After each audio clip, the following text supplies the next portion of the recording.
Well, good morning, everyone. It is 3:11 a.m. on this Saturday morning. I'm meteorologist Jacob Dickey here, and what I wanted to do is just hop on, and we'll just kind of do some periodic updates. And really, this is not anything that I'm overly concerned about right now, but I have a feeling that a number of you are awake with some of the lightning and thunder reports that are coming on and out there. So here's some of those big thunder boomers. What I do want to do is kind of update on the flood potential. The bar is a lot lower for some of our areas for flash flooding tonight.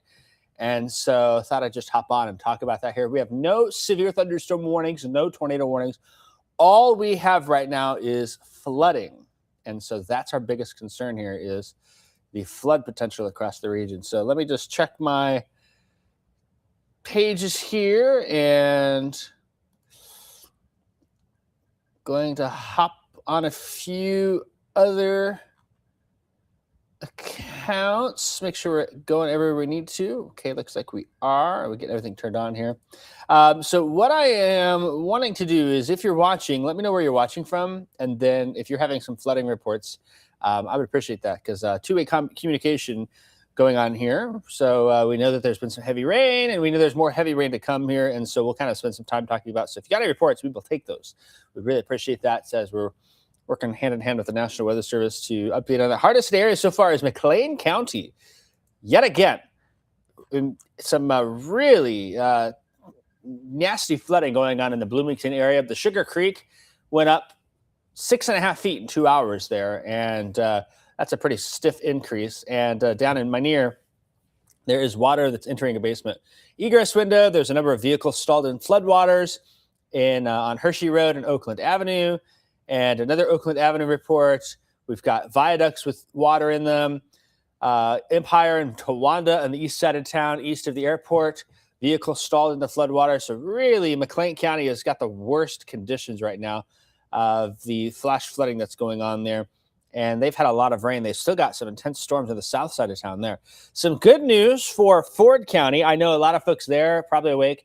Let me loop this the last hour, and I'll show you kind of what's happening. There's been a south push with this heavy rain activity down into northern Champaign County. Now, that's not good for Vermilion County. I have a feeling we'll have some Vermilion County folks joining on here, pretty concerned for Potomac, Collison, Bismarck, Danville, some of those same areas. This slight south nudge, maybe spares Gibson City, Paxton, and parts of eastern McLean County, parts of southern Iroquois County for the heaviest rain. It's not sitting over the same time at one point, which is good, but it's on the way into Vermilion County here. So Vermilion County, you're probably a couple hours away from maybe some potential flooding here. We've got nothing yet so far, but it's not even begun for Vermilion County. The leading edge of those storms is there. And then there's additional storm activity. This is the concern here, is you go back to the west, and all of this has been basically moving east. There was a period of time where I was very worried here. I woke up and kind of saw some things at 1 a.m., and thought to myself, well, that's not good here. So let's loop this. And you'll see here how there's that straight east movement. We've suddenly in the last hour or so gotten a south nudge. You can kind of see that pick up there at the end, which is good news, because those storms training over the same areas causes problems, right? That's quite the issue when they hit the same spot. You see the line of flash flood warnings that's in effect there. And I'll pull the warnings only. Line of flash flood warnings now, southern Florida, Iroquois County, McLean County, and all the way through Tazewell County, Fulton County, into western Illinois, including Macomb. Just a straight line there where these storms have trained. And again, McLean County has been the worst. They did opt for the considerable tag on that flash flooding. That woke up folks in McLean County with the wireless emergency alerts on your cell phones, given the flooding situation there. That's the only considerable flash flood warning we have. Just a basic flash flood warning here for Ford, Iroquois, and eastern McLean counties. And out to the west here also, there are observed reports of flooding, but they're not significant flooding reports, which is maybe some good news at this point. But McLean County has not been the case. Southern parts of the county there. Let me do this real fast. I want to show you the flash flood watches as well here. And I'll have to back out enough to get that to work. There you go. You can see the counties in green. Flash flood watch now down to Piatt, DeWitt, Champaign, Vermilion, Douglas, and Edgar counties. And I have a feeling that we'll be getting some flash flood warnings in Champaign County and Vermilion County before long here. That green box is a river flood warning. That's for the Vermilion River there. So that's a little bit different than these flash flood warnings, but they're all flood warnings at the end of the day. But this is the ones that we're more concerned about there. So again, if you're in Bloomington, Normal, southwestern, south central part of McLean counties, Leroy, Bentown, Holder, Downs, towards the Ellsworth area. It looks like it includes Myrna. Maybe tonight the rain is a little better than the tap in Myrna there. Cooksville, Towanda, not in that one. But then you go down here, Funks Grove, McLean, basically the Olympia School District, Hayworth, all in that. If you're in those areas, then you probably got a wireless emergency alert on your phone. And if you did not get that alert, then check your phone for your wireless emergency alert settings there. That might be something that you want to do, because if you didn't get the flash flood warning, more than likely you won't get the tornado warnings or the intense severe thunderstorm warnings or things like that. Debbie's saying something about an evacuation of Bloomington. Can you provide more info? Are they doing that voluntarily? Are they getting water in their home? What's going on? Bloomington, though, is really, really rough. And I'm seeing some reports from Fisher as well. So let me...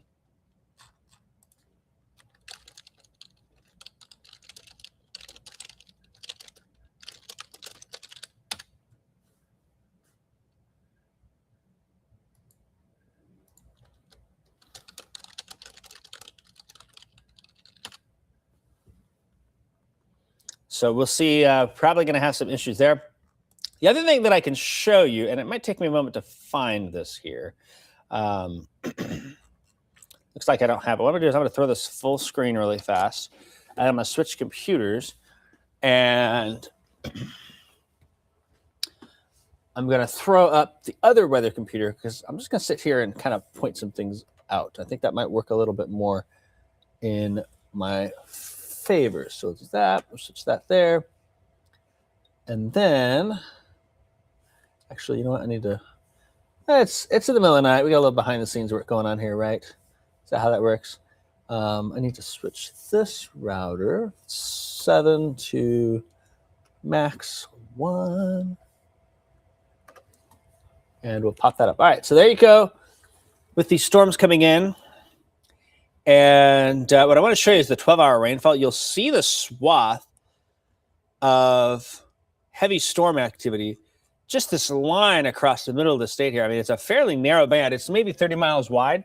Goes through Macomb in western Illinois, between Burlington and Fort Madison down there in Iowa, Keokuk, Iowa, Carthage. And I mean, it's pretty parallel to the US 136 corridor.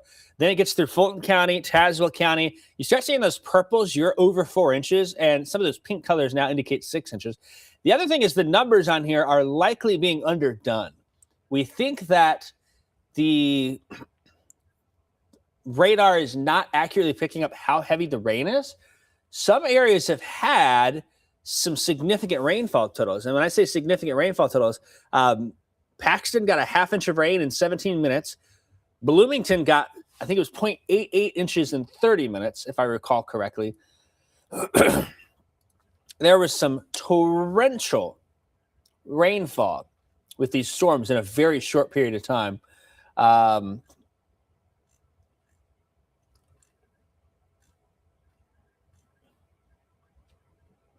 Let me double check my info. Yeah, Bloomington got 0.88. Oh, I'm sorry.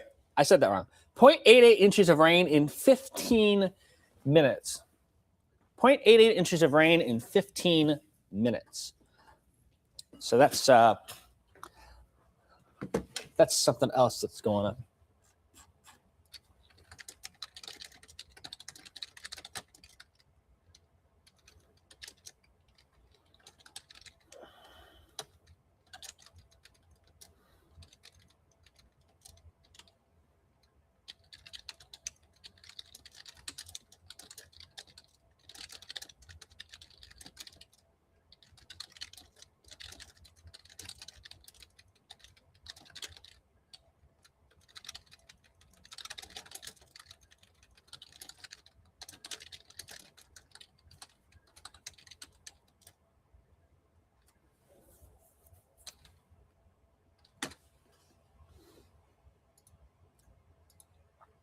Sugar Creek in 2 hours went up 6 feet in Bloomington. That's something else that happened there, and I'm just kind of following up some more information.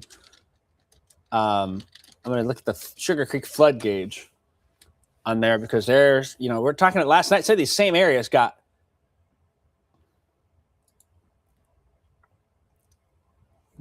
hammered with that. We haven't had an update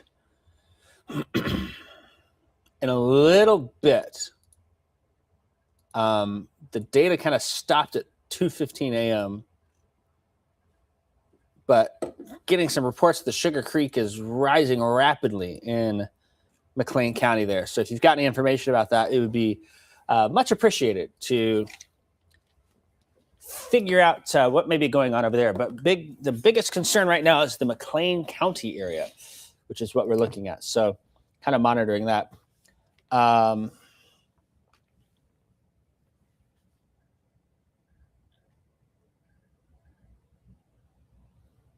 Just checking some of the comments here. Water over the street in North Gibson City.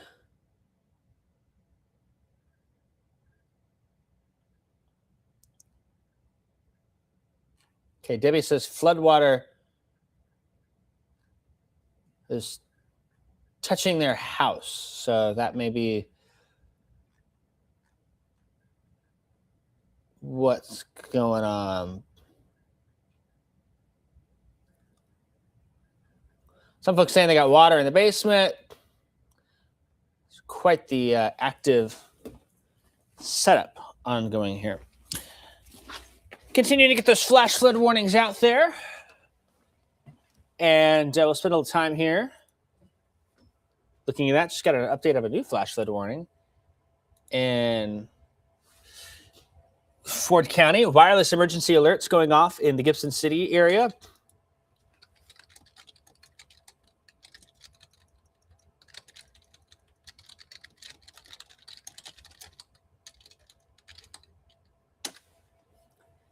And at least for now, the heavy rain has subsided there, but there is still an issue with quite a bit of that rainfall in southern Ford County. It's not the heaviest it's been, but it still is a problem here.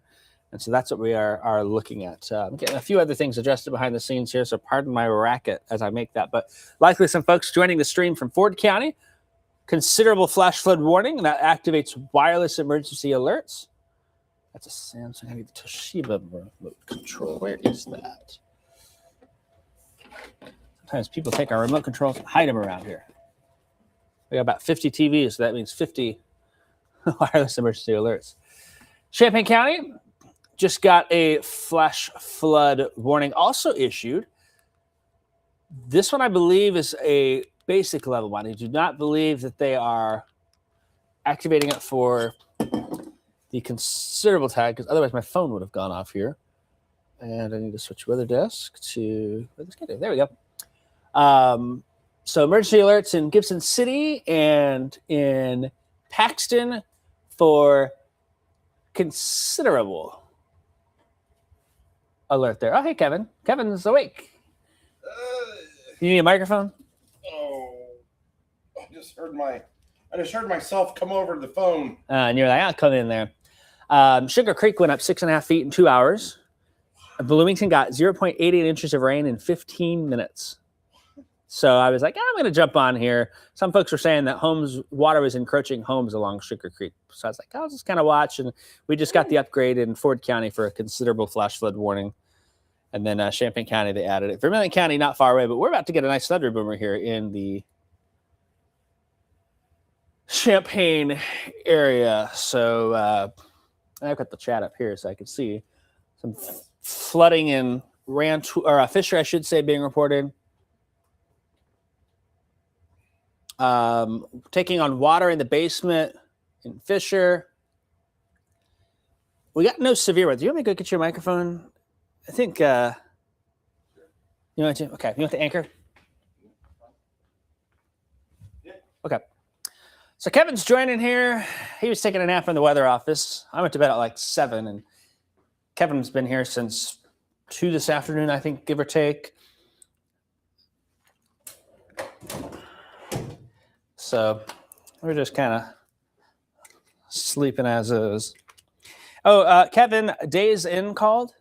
Yeah. What? They called. They said that they wanted to put a hotel chain upstairs for us to utilize. Great. Be fun. So I'll get you a mic here. Are you waving at me? Something going on? No, I was waving. Oh, you popped in the camera. Oh, we're on now. Oh, okay. I didn't realize you flipped it over there. Okay. I'll turn your anchor mic on here. Give me a mic test. 1, 2, You are 3, on. 4, 5. Probably my favorite comment from this week is somebody said that they had been spending more late nights with you and I than they had their husband. And I said, I've been spending more late nights with Kevin than I have my wife. Yeah, So. no doubt. No doubt. Uh-oh, what's going on there? Oh, okay. Got no severe thunderstorm warning, which is nice. That's a good change of pace here. But So there's no warning on that champagne, huh? say again? There's no warning on the champagne. No severe thunderstorm warning, thankfully. But it is a intense storm with the lightning, based on some of those reports that we've gotten. There's just not a lot of. The other good thing that's happened in the last little bit is there's been a south push. In fact, if you look at that champagne camera, you can see the shelf cloud rolling in over town here with that lightning coming on the very edge. Are you controlling the camera, or do you want me to? Yeah, I just got it pulled up here. Ooh, man, gosh, that made me think there was a power flash there. Just the way You thought you saw one? I thought I did, but I think I'm still. Oh, look how low that is there. Yeah, Wow. That's impressive. Yeah. There's nothing showing up, but yeah, definitely no rotation or anything in there. But yeah, that would be looks spooky. Spooky, yeah, especially with the lightning kind of like backlighting it a little bit. Jimmy saying good morning, sarcasm. Yeah, good morning to you. Do you know that I actually? I mean, we're really in the late night stuff here. It's after midnight. We can say what we want, Kevin. Can I tell you? Oh, go for it. Do you want to mute the mics for this? No, it's fine. Okay, all right. I'll get roasted for this, but I don't really care. I actually hate the term "good morning." I do. I do. I hate the term "good morning." Ladies and gentlemen, let me tell you something about Kevin Lighty. Kevin Lighty will be more likely to be at work at 2 a.m. than he will be at 2 p.m. He would rather be here late into the night as a night owl. Yeah. Versus. Oh, yeah.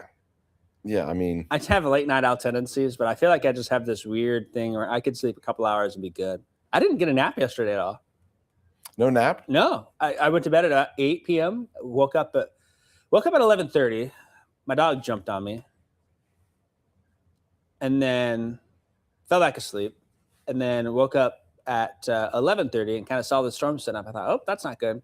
And then what time did I text you first? 1:30 or something like that? I kind of thought maybe you'd go home, but I wasn't sure. Yeah. Yeah, so I was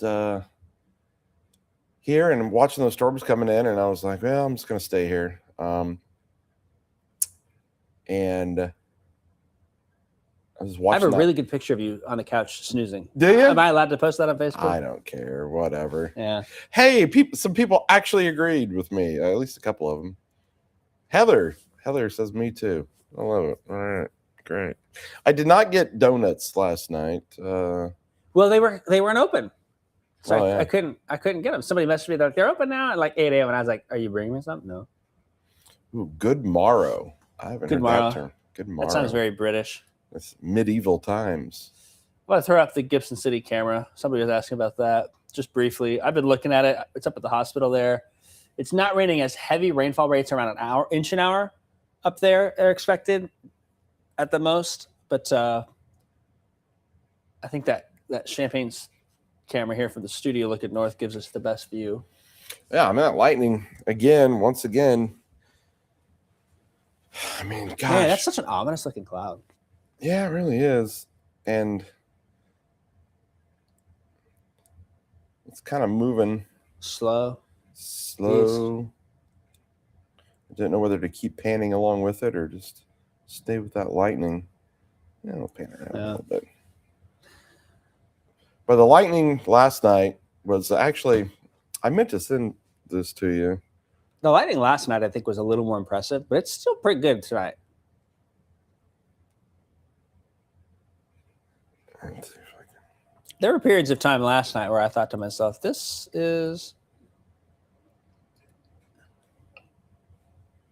like the day. People ask you, Kevin, do you get your milk with you? How much do you have left? My milk is gone.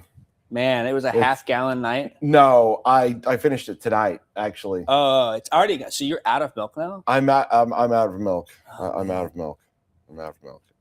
This seems like a Yeah. milk emergency. Well, it's kind of funny because you were at McDonald's and you asked if I want anything, and I was like, sausage, egg, and cheese McGriddle. And then you Yeah, can't, it was McDonald's breakfast. can't have them. Golly. Yeah. And 4 then- a.m. 'cause I was I was gonna- like, I thought they used to have stuff at midnight, didn't Man, I don't know. I thought they? that was Whataburger it. starts their breakfast at 11 p.m. We need a Whataburger in this town.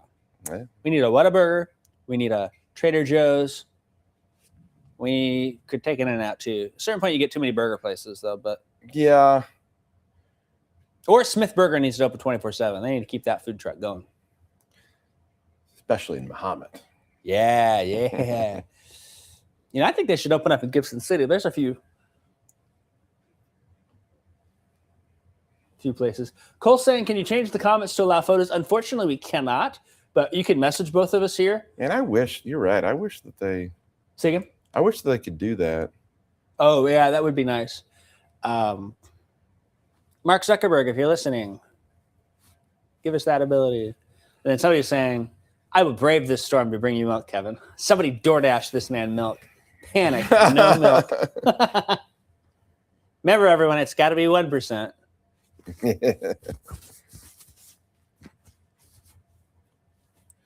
Man, I'm not gonna lie. So, not a lot of people know this, but I about a month ago had what is the worst feeling ever when my basement flooded. Yeah, you did have that. And- I forgot to talk to you about Well, that because yeah, we 'cause didn't we see haven't each other. we haven't seen each other for a month. It's like the only way we can hang out is when there's Yeah, nasty storms but- coming in. pretty much was the worst few days I've had in a long time. How much water did you end up with, if you don't mind me asking? Oh, there were 6 inches of water, 6 inches of water. which is like That's It- enough. You gotta. it took out my HVAC system. I didn't have air conditioning for 4 days or hot water because it took out my hot water heater. Oh man. So I was taking cold showers and we had no AC when it was, of course, the hottest week of the year. I'm kind of glad I was on mornings that week. Then. It was pretty horrible. I'm Yeah. not gonna lie. And again, this was a sump pump failure, to which I think is just wild that sump pumps only last like 5 years. Like, how is it that sump pumps only last like 5 years? It's 2026. We haven't figured out a way to get a sump pump to last more than 5 years. Well, I think we got it to last more than 5 years, but it just is better that how do I say this nicely? When you're a more regular customer buying things like appliances and sump pumps, people earn more money that way. Used to be, you'd have a fridge last. There's still people got Well, fridges from the 60s yeah. that work like a. You ain't kidding. What are you basically? You're saying they don't make them like they used to? Yeah, I'm getting old enough where I think I can say that now. Yeah. That's how I feel about it.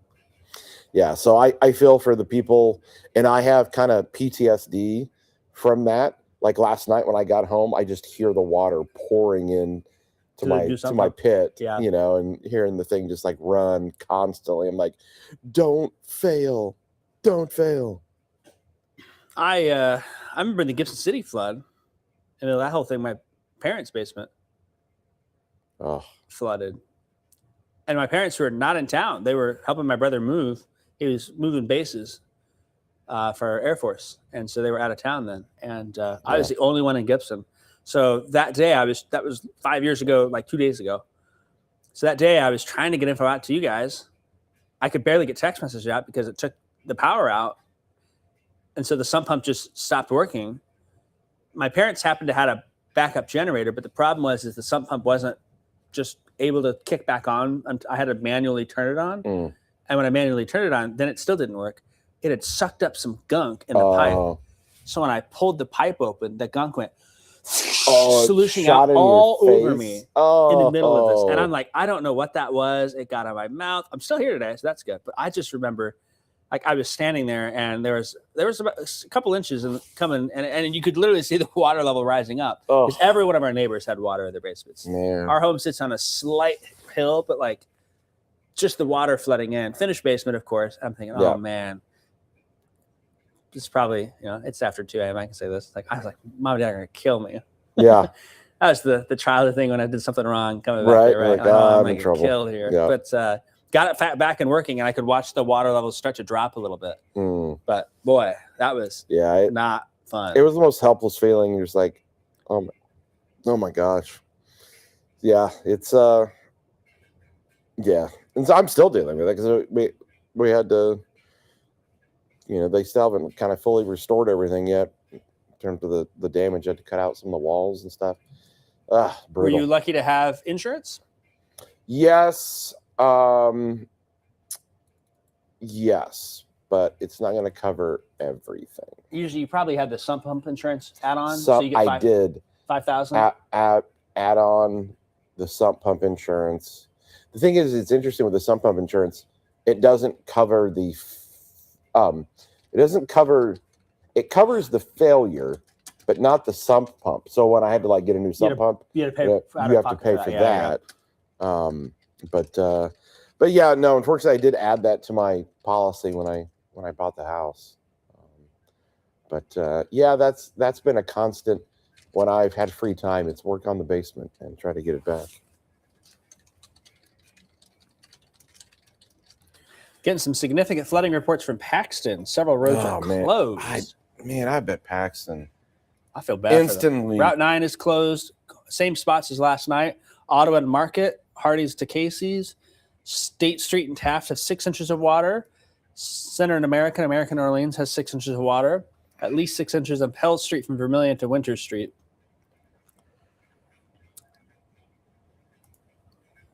And I know there's a few roads. I got a couple messages on the north side of Gibson about some flash flooding there as well.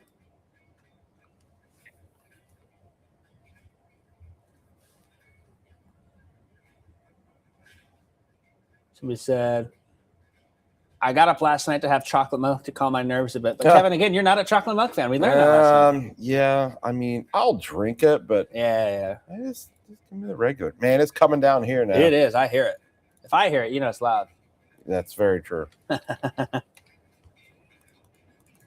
don't know that if you knew this or not, but did you? Yeah. Did you hear about that? The water levels here. So we had that flood. Yeah, I'm gonna pick up my stuff off the floor just in case. I could not believe when our chief engineer told us about the water almost getting in here again. It was at the top level, wasn't it? The top of it. My goodness. I ain't gonna lie, if this if this keeps up, I wish I could. I'm gonna get to the city, so I don't want any of this to flood. Nope. Sure, that's not what this desk is made for, but it's fine. Yeah. What's the over/under that our chief engineer will have to stop back in? Well, he might have to come back in to fix the. Oh, there's a bolt. Sorry. How to start playing the game of looking at the lightning?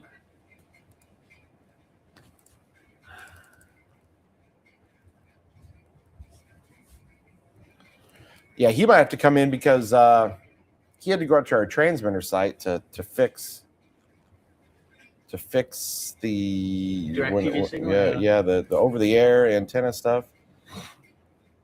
Man, all right. Yeah, no, that time we were in here, there was the tornado in Leroy, and that supercell just came southeast down 74 right into town, and I left the garage door open, and suddenly water came pouring in. Yeah, exactly. I thought I was getting fired that day. He was like, I just we had a camera sitting back because we didn't have our Neal Street camera at the time anymore, and we wanted to see what it looked like on the ground. You remember that? Yeah. Oh, yeah. And so I thought, well, we'll just open the garage door and point a camera out there. And about 5 minutes later, water came rushing in the studio. And I thought, oh, You thought you just it came did through a it. different door. So Yes. But yeah, even I for a second was like, wait, how did he really? Was that Jacob's fault? yeah, Wait, what? No. It was like several hours before we knew what happened too. But I was like, I went Yeah. in there and I remember seeing the water just pouring through that crack in the door. And I was like, oh man.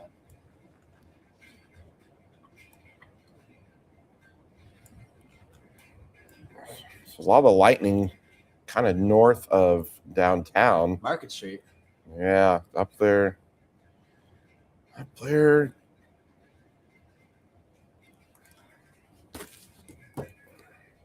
On another note, Oh boy. and this is, this is good for us, but a few hours ago, I did meet our newest team member. Good. A few hours ago, did he stop by here? He did. He's all moved in. He was getting moved in, literally got in today, moving into his new apartment. And yes, but it was nice it was just like, okay, Seeing it's an real. angel. It's real. Yeah. We're gonna have a new team member soon. So you folks will meet him next week, most likely. So yay. Yeah. Yeah. So yeah, he popped by. I'll tell you this. He's tall. Is he really? He's tall, yeah. He's like 6'3", maybe. Is he really? Yeah, I wondered. yeah. He's tall. It's hard to tell in studios though. Like Yeah, no, yeah, totally hard to tell. Yeah, he's a taller one. He was like, yeah, your production staff's gonna have fun trying to redo the cameras.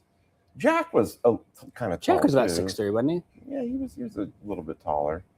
Oh, I got severe thunderstorm warning for Menard, Morgan, Cass counties. I was wondering about that line back to the west there. There's been some gust of wind Oh, look at that. showing up in there.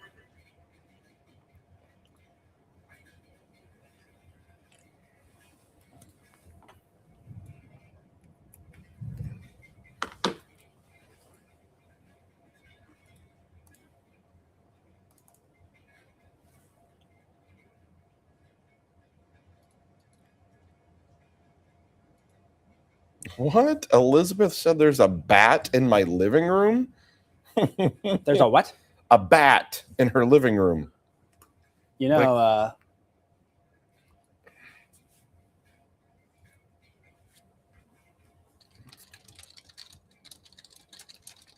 That's probably not ideal.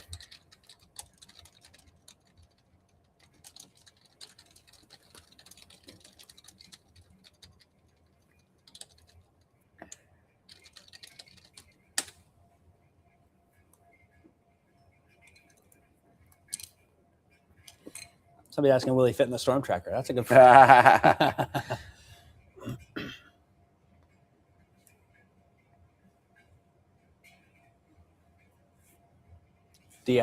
somebody having a bat in their living room just reminds me of the Office episode when there's a bat. I know you don't really watch The Office that much. That's your one flaw, Kevin. I feel like you would love that show. I don't know why I never got into it but like if I like He drinks 1% milk and he Yeah. doesn't like The I Office. didn't say I don't like it, but I mean if it's on, I'll watch it. But yeah, I don't know. You know, the same thing was with the show Friends. I didn't watch the show Friends until I met my wife, because she watches it all the time. She leaves it on the TV when she goes to bed at night. And so when I'd get home, Friends would be on. And so then when I'd go to bed, I would watch an episode. And then over the years, I finally watched like all of the Friends episodes, but I never watched it when it like came out and it was popular. So it was only in the last like 5 years that I watched Friends. Wow. Sugar Creek is reaching flood stage. Wow. Ho. It's like, can we Does that got a gauge on it? They do have a gauge on it. I've got it on my computer over here. I don't know. If you search, if you go to the Water NOAA site, it's BMI I2.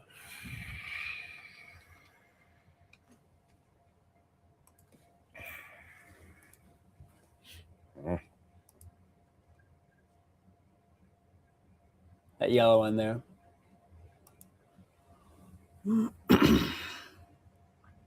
Wow. So that was last night, that little bump there this morning. Oh, and so it's then even higher. It's higher now. So they're up to 10 point, basically 11 feet. I guess the record's 14 feet there. I'm thinking,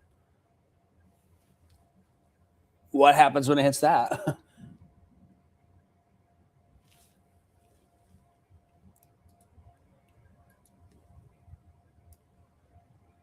Because there's not really, sometimes the river gauges have, major flood stage, and they're just miner's 11 and record's 14. So I have a feeling that probably is.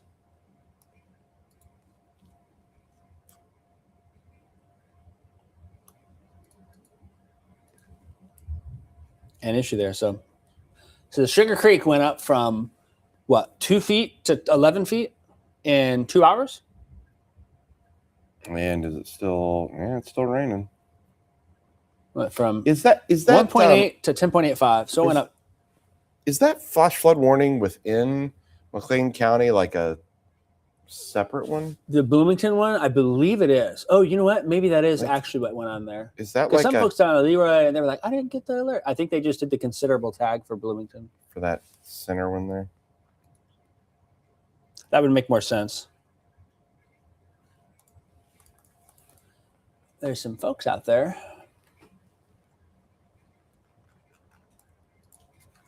So the Sugar Creek went from 2 feet to 11 feet in 2 hours.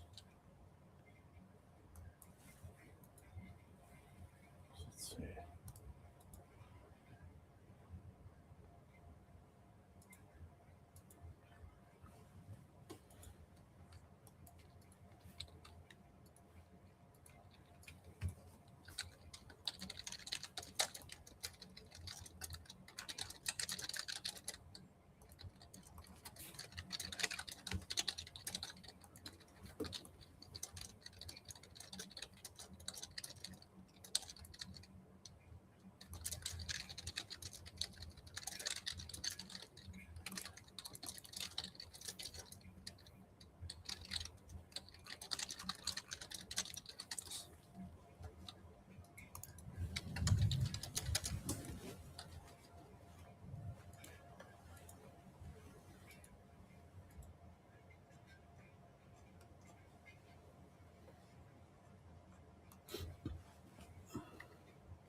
Kickapoo Creek off of Ireland Grove Road.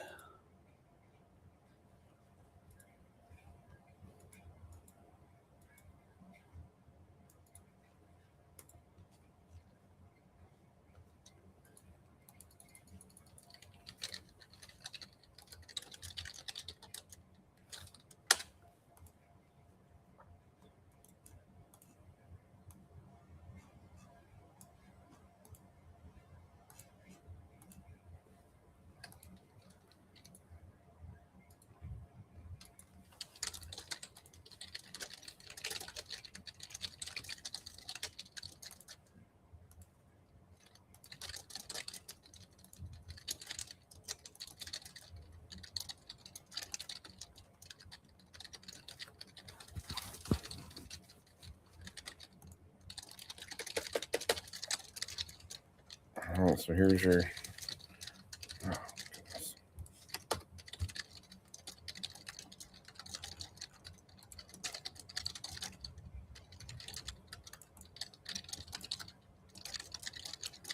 All right, that's your Sugar Creek. That's crazy.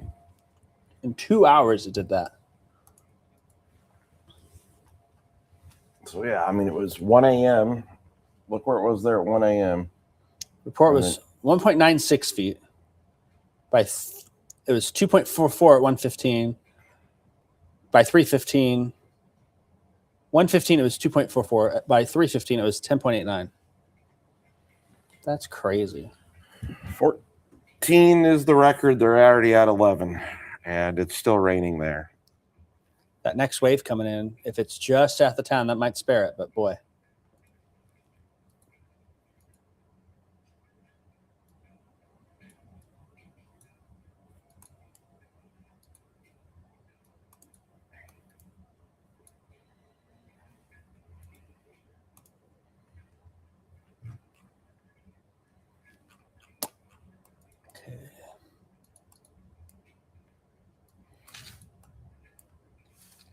St. Joe.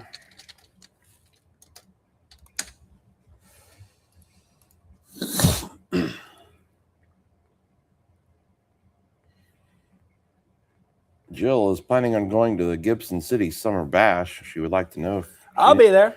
she'd like to know if she needs a boat. I'll be there. Good news is downtown sits up a little higher, so maybe they'll give you a boat ride into downtown.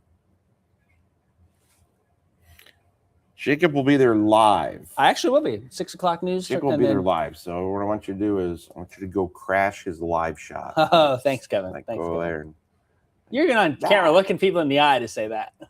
crash his live shot. It'll be fun. We were saying we had no idea a storm was coming through. Last night it said clear weather. Chances showing really low. Oh, that's all we've been What? talking about is storm chances. What? What? Uh. What weather are you watching? Probably NBC. Not us.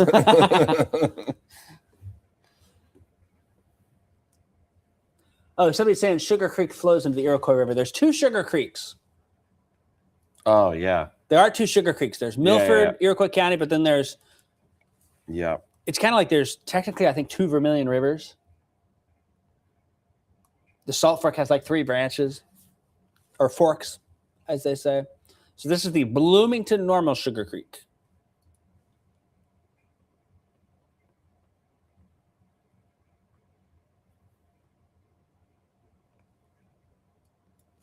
Rain's really lightened up here, thankfully, but Yeah, it did kind of calm down for a second here. And then that little batch tries to pick back up again.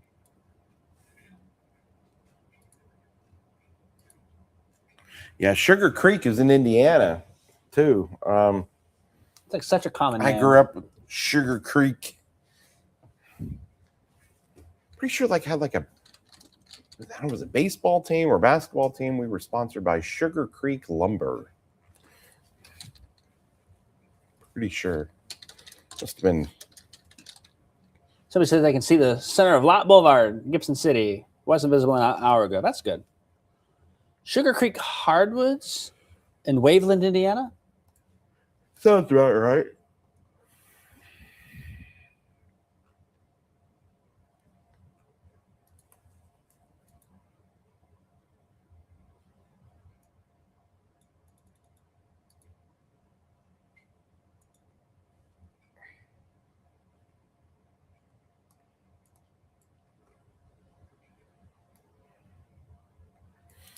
Man, that next wave back there, it's been, Pulling south a little bit, which is yeah, you kind of, maybe for the better. wonder, will it do a little on these numbers? My arrows look And like Kevin is junk. not an artist, ladies and gentlemen. My arrows look like junk this morning. I can't see straight. My wife texted me about 45 minutes ago. She goes, "Are you still at work?" And I go, "Yep," with a crying emoji. She goes, "Yikes." Yikes. That's so terrible to just say yikes. Yikes. How was Zachary's first day at kindergarten? I guess it went okay. Yeah, I You were able to get him there and then got get him an app? there. Can I tell you though? Let me tell you. Oh, let me tell you. I just got to experience, and I don't know if there's anybody in Muhammad in here. I just got to experience what is known as, and I'm sorry, School Yo. zone traffic? y'all got to figure this out. School traffic is insane. Oh my goodness. I couldn't believe it. I was like, whoa. It's like Muhammad turns into Chicago, Lakeshore Drive for 45 minutes in the morning. Yeah. It's crazy. So I live over kind of by the high school. So I caught that traffic. Then the traffic over at the grade school, and I'm just like, holy cow. It just turns to gridlock. It's in Champaign. It's like the first few weeks of the year, everyone tries to go at the same time, and then eventually it lightens up a little bit, but it's still rough. I hate driving 2:30 to 3:30 in town. Just hate it. It's awful. Well, Edison's right here. You got the elementary school on Prospect. yeah. Well, I will say this. I'm going to make it my mission. We're going to fix that. Kevin for mayor. I don't know, man. Like, holy cow. Kevin for mayor. There we go. Well, somebody was like, "Oh, take the bus," and I'm like, "Well, like eventually I will make." And Zachary does take the bus on the way home because he just goes to daycare, which is close by. But I was like, I'm going to take him. You know, because again, he just turned 5. Like, I was more worried about him because he's really good with numbers, and he had a different bus number last year than he does this year. And I was worried he would get on the wrong bus because he remembers numbers really well. And he had a new one. So luckily he made it on the right bus. So that's good. That's good. Ooh, power just went out in Mahomet. Better check, make sure it's your neighborhood. You got a battery Lord. backup in your sump up, or you be going home quick. I will be going home very quickly.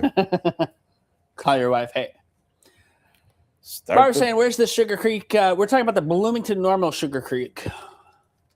Let me just pull it up on a map while you're looking up that, Kevin. Power out in Mansfield as well. Sugar Creek, Bloomington. Somebody said they'll bring you milk. if you They're really bringing me want milk. Jimmy, don't get out in the weather to just bring me milk. I'm good, man. I'm all it. We right. got CVS across the street.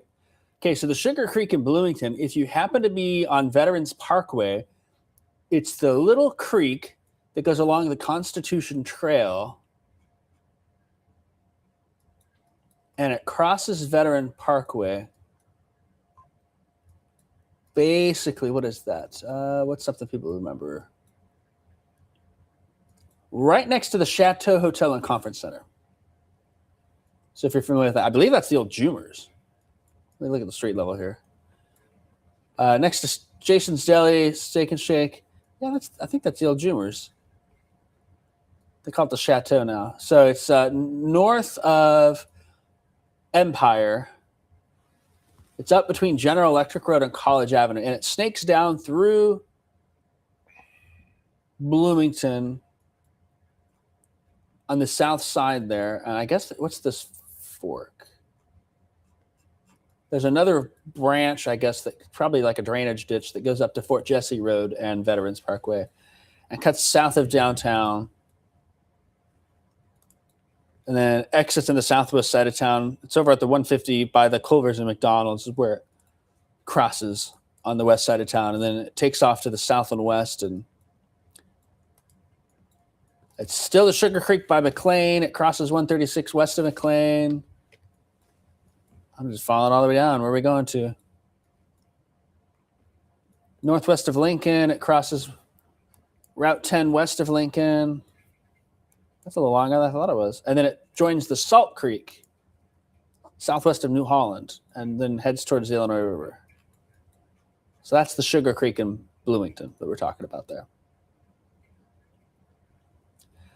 Vermilion County added flash flood warning there. The old Jumers. You ever been to the Jumers in Bloomington, Illinois? You're more of a Bloomington, Indiana guy. Yeah, I am indeed. So yeah, the old Jumers. We went as kids there a couple times. It was always the Castle Hotel, and they used to have this kids suite, and it was like this castle themed bunk beds. Oh, You know, when you're 4, it's the coolest thing coolest ever. thing, right? Go to the pool and have a weekend away. Like, this is a great vacation. I can only imagine what my parents thought about that. They probably liked it, but you know, Jumers or St. Lucia? I think my parents would pick St. Lucia. Did you figure out where the power outage is? I was looking at the power outages. There's just curious because people are saying, "Yeah, power's out in Mahomet." Well, it hasn't been officially reported yet. I guess on the Ameren map, but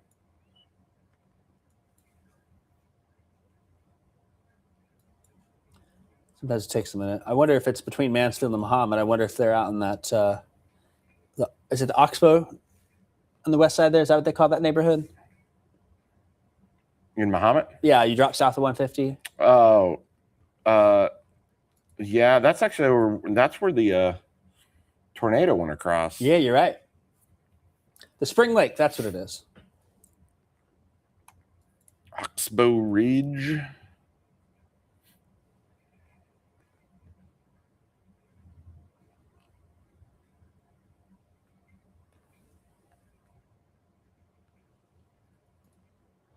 Let's see if there's any updates. Route 9 is closed in Paxton. Is it? Yep, there's water on the road there. It's a little lighter, so maybe it's draining. But IDOT does say, as of 4:02 this morning, all lanes closed in Ford County, Route 9. My guess is they probably have the whole section drawn up from Paxton to Gibson City, but I think it's mainly Paxton. There is a spot, though, between Gibson City and Elliott that often floods.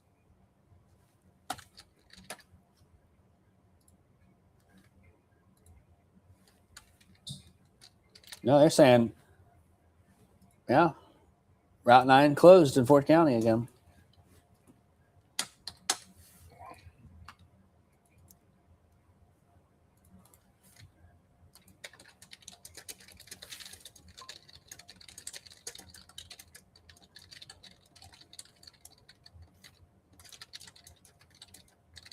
And there's a road north of Elliott. It's the Elliott-Melvin Road. When you go straight north out of Elliott, the road's closed up there from yesterday's rain because the water washed away the side of the ditch. And water's basically flowing under the concrete pavement there. Mm-hmm. So they're worried it'll wash out. Yeah, that'll wash out real quick. It was pretty interesting to see the photos of it.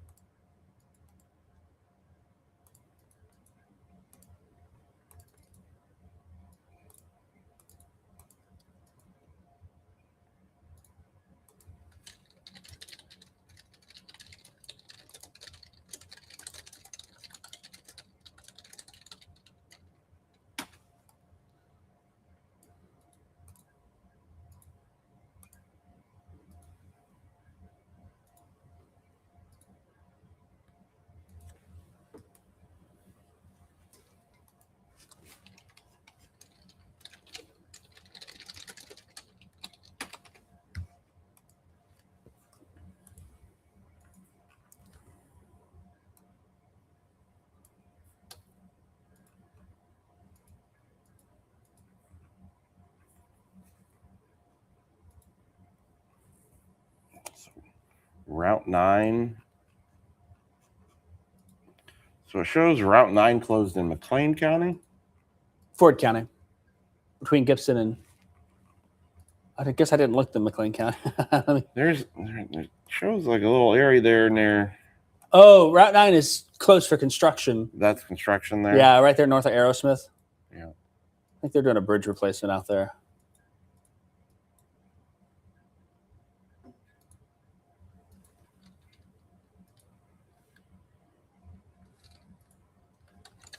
Man, poor John. John, I feel for you, bud. Foot of water in the basement in Paxton. 2 feet yesterday. Sump pump working. 3 floor suckers going. Not sure what else I can do. Damage done yesterday, so I guess try and sleep. Yeah, man, but it's already done, man. If you already got to deal with it later, you might as well just nothing you can do.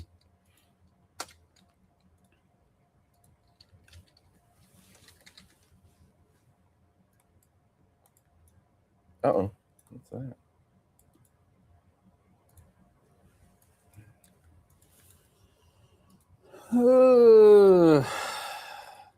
Well, fortunately, it seems like the rain is lighter in Paxton.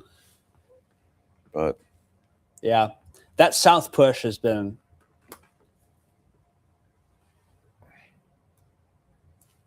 when I don't know if you saw the radar, but when I saw it between 11:30 midnight, when I kind of opened my eyes, I thought, oh crap. I was a little worried, but that little south push, I think Sparran from getting even worse than it already is. I mean, it's already bad up there. But now I'm thinking, all right, how much is Danville going to get? Yeah. But if it keeps moving south and you get a gap, maybe you're able to. Because it seemed like last night, once it started raining, it just didn't stop. Whereas it was really like, it was just oriented the right way there. Yeah. But yeah, this is, I mean, definitely that slight push on that heavier stuff, but that other stuff seems to be going kind of west to east. Yeah. You almost see the little swirl in there from the MCS coming through.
Seems dark over there, but I don't know. Maybe I'm crazy. On the west side of Champaign? Mm-hmm. Yeah, it is. It also might be it's 4 o'clock in the morning Saturday. Yeah. Well, my weekend morning show shift is, starting now essentially. So, Mr. Smith there was asking, "Why are you up? You go to bed." It's like Kevin needs to go to bed. I have already been to bed. No, you're right. But now I'm just like, well, I'm probably gonna have to go home here soon because I have a feeling that rain continues in Mahomet, and I'm not gonna like. The power outage still has showing one outage down towards right north of Centerville, White Heath, along the Sangamon.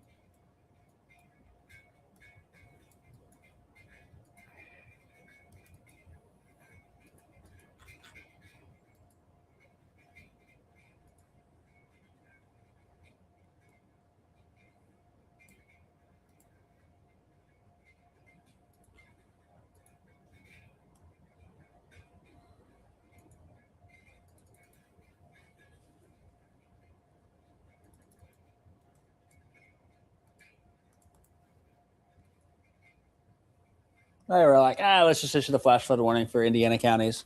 Yeah, here we go, Petersburg. It's going to happen. Yeah. Oh, that's right. But that Danville camera, we should pop that one. I was literally just thinking about that when I zoomed that in. It's like, Danville. And soon we should get an update on the Sugar Creek in Bloomington. Yeah, how quickly is that thing updating? It didn't seem like it was updating the fastest for us, unfortunately, because there was a period where it was about 45 minutes old.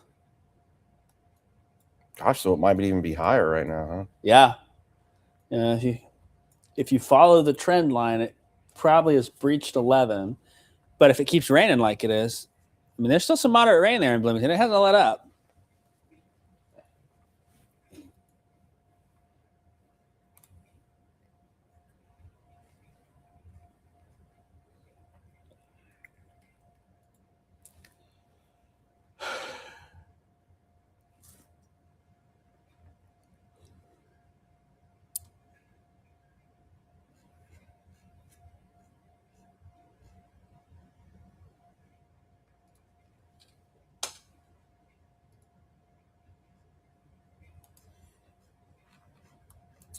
Appreciate everybody's concern for our well-beings here with our kind of wild week we've had. I'll say this though, there's a handful of, I think, weather, career kind of like things that you look back on and remember. I will remember this week. Yeah. I will remember Same. more for just like, Same.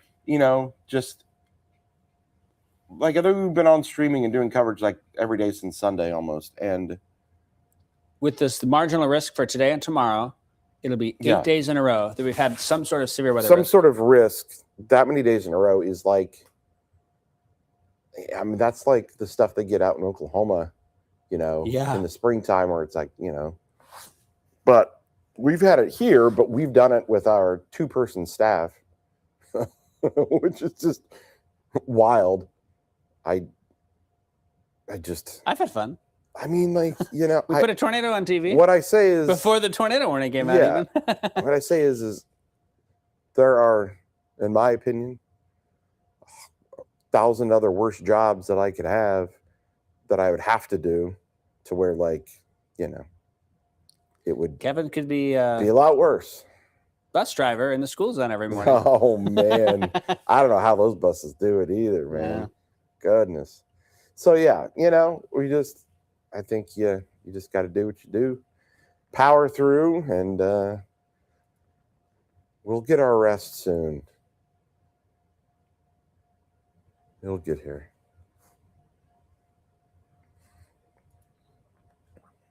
Yeah, because I was supposed to go up. I was going to go up to the Cubs Cards game tomorrow. That was my plan. I've been planning on, because I love Cubs Cardinals in Chicago. Love it. But I'm so tired. I'm like, I don't want to go. Wait, just want tomorrow to or today? Today. Yeah. That's the other thing. I was like, well, finish your story. Sorry. Well, normally I would be on the Amtrak train, which wildly, so they changed the Amtrak Saturday morning train that goes up to Chicago. It used to leave like 6:20 a.m. or something like that. It now leaves out of Champaign at 4:30 a.m. Really? Yeah, the 4:30 a.m. train, Amtrak to Chicago. And so I would normally be hopping on that to go up to Chicago. But I'm so tired. I was like, nope. Even how big of a Cubs fan I am and how much I love the Cubs Cardinals series. What have you done with the tickets? Sell them. Okay, I was going to say, do we need to have an auction on Facebook right now? Well, I actually I don't know if they're officially sold. I put them on like StubHub, but yeah, I need to see if they're sold. But if not, yeah, can I get 125, 125, 125? Looking about 125. Who's got 125? 125, 130 now.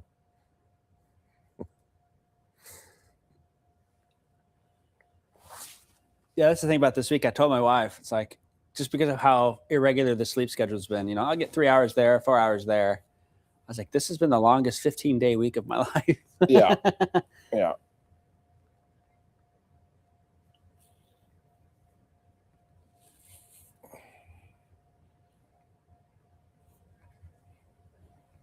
Yeah, you could nap on the train. I mean, you got time to get over there. No, I mean, not to sound bougie, but you don't have your fancy bag with your stuff in it? No, when I do the train, I may or may not like do like the bedroom one where you can go to sleep. Because like a lot of times, like when I go up, even when the train left at like 6:20 in the morning, you like, could get 3 hours sleep out of that. I wanted sleep knowing that I would have a long day at the ballpark in the sun, through the evening. It's a long day. So, and the Amtrak seats are fine to sleep in, but like, if you can just like upgrade to like the bedroom and like actually sleep on a bed, it's actually kind of nice. Sounds kind of bougie, doesn't it? Only a little bit. I mean, it's not exactly the Ritz-Carlton, but there's a bed on a train. And I'm not gonna lie, a train will like rock me to sleep like a baby because it just moves a little bit. That's what I need to do is we need to put you on a train south and then meet the train coming back north and hop back on it and just do the sleeper car both ways. And you might get more consistent rest there. Yeah, no doubt. Somebody says, sounds like life with a newborn. Yeah, right. Yeah, it is serious when I say no to the Cubs Cards game. I mean, that's one of my favorite because again, I Yeah. hate the Cardinals. Sorry. So it's fun, that rivalry in the bleachers. It's fun. But I'm focused on the playoffs. You know, this has been an up and down season, hasn't it? It was an up and down season. It's been on the up lately. Now, Yeah. again, they did lose. Well, they lost yesterday, but they won today. Wow. Check out some of this water. Let me pull on. I got to figure this out. Let's see. 7 is what I'm on. Check out some of the 12-hour rain totals in northern Champaign County. Oh, wow. Fishers are pushing the 5-inch mark there. And these typically are underdone a little bit. Wow. They really got that much.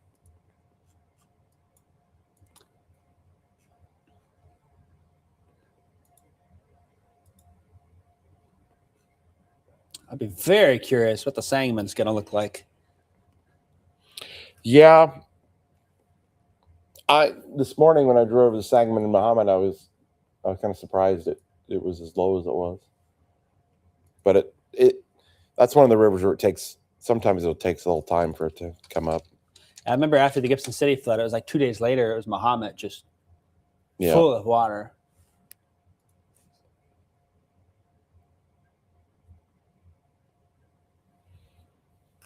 So, yeah, any reports from Fisher, Rantoul, Penfield, Gifford, Ludlow, Yeah, I'd be curious about Fisher. I mean, Gibson, that's Paxton? That's 12 out. You're positive that's a 12 That's a hour? 12-hour, yeah. I mean, I could drop to the 6-hour and it'd probably show the same thing. But I have the 12-hour one set with the better color palette to stand out a little bit more. Let's see here. We do have the Sangamon River at Fisher flood gauge. Oh, it went from 4 feet to 14 feet. Did it really? Yeah. Wow. Wow. So and it did that in a hurry at 3 a.m. It was 5.4 feet, and now it's at 14 feet.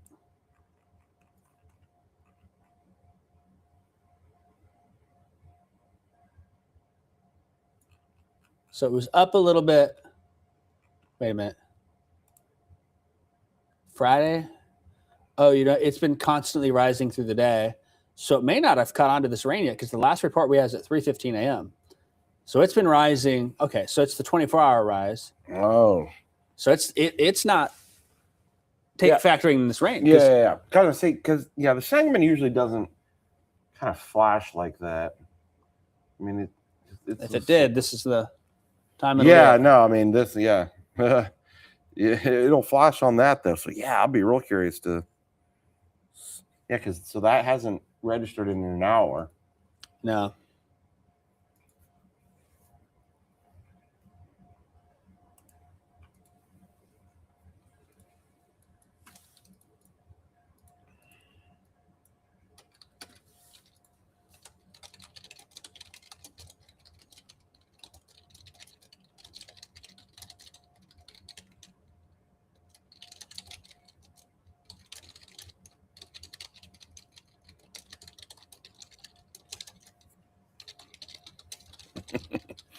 Jimmy over here is at the Muhammad Circle K. He needed a chocolate milk and a Slim Jim. Yeah. Okay, Jimmy. I need a chocolate milk and a Christmas tree cake. That's what I need. Start fishing for those. Yeah, look at that. Look at Fishing that for Fisher. reports from Fisher. Yeah. Unintended, because wow. Oh, yeah. And you can see that stripe. Wow, look at that back there. Just been some impressive. That pink is the 6-inch mark. And again, some of these numbers are going to be underdone. They've noticed that last night with the radar estimated rainfall.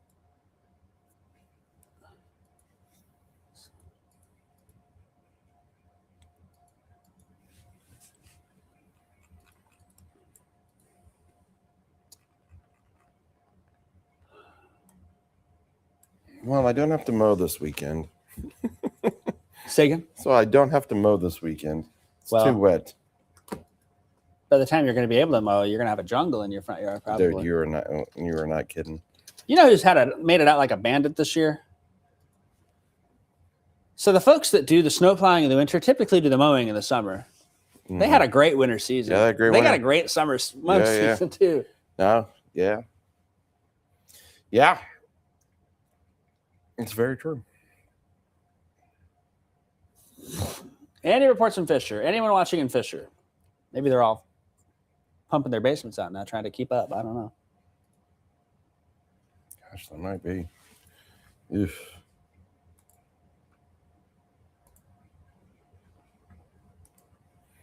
On a side note, can I just say, Windsor today was really good. Windsor. When Oh, the town, our town. we did Yeah. our town, it was really good. We had a good time. A lot of good people. Heard from a lot of people talking about our severe weather coverage, and a lot of fans. That's good. Down 5 there. years ago, that December 20 went right by Windsor. Yep. And so a lot of people talking to us about the coverage we've had here this spring and summer, and talked about the Effingham tornado and all that, and the people down there. But some good people down that way. And my number one compliment is when somebody tells me that, how do I put this? Without, let's just say that when they say, I used to watch so-and-so, now I watch you guys. That's my favorite thing to hear when somebody says, because, a lot of people are very loyal to what they watch, or you know what I mean? Like, and then when they go, I've switched, that's the number one thing that makes me go, We've had some great right. success with Say, our all weather right. ratings. You look at some of our ratings, okay, on the news markets, it's split fairly evenly. We're leading only because we have a little larger area in most of the stuff. Yeah. But people turn here for weather. You can see Yeah. it in those numbers, which is fascinating. No, yeah, it's cool to know that, people either switch or turn over or whatever. But I heard that several times down there. So shout out to the Windsor Yeah, people. all the people are leaving. They're leaving the YouTubers and coming to us. That's what they're Oh, doing. yeah, there we go. Hopefully.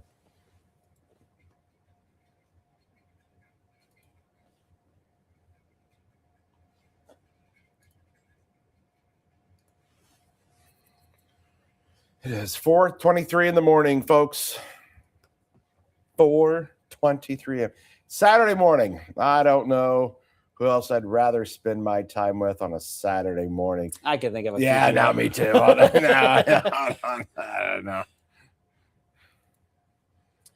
We should just check on that storm coming into Springfield, because there's some wind in there, but maybe it doesn't seem as impressive as earlier. Somebody said they woke up in Beardstown. I mean, they issued that warning. There's some Peeking at pockets in there. That's a huge polygon. Yeah. What are our folks at the Weather Service saying? Anything?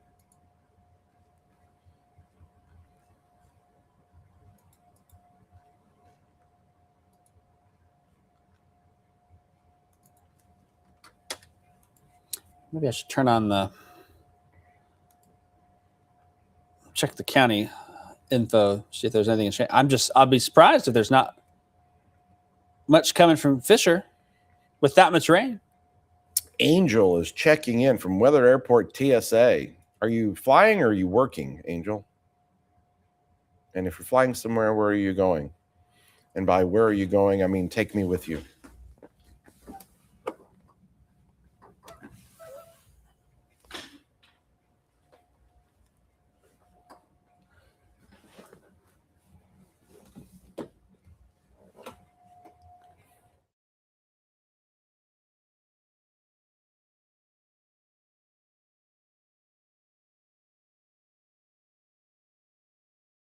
Okay. All right, folks. The rain continues. See, normally this kind of a thunderstorm, I would just be in heaven sitting at home listening to the rain come down and enjoy a little thunder and lightning, because it's below severe limits right now. But with just this flooding and just ugh.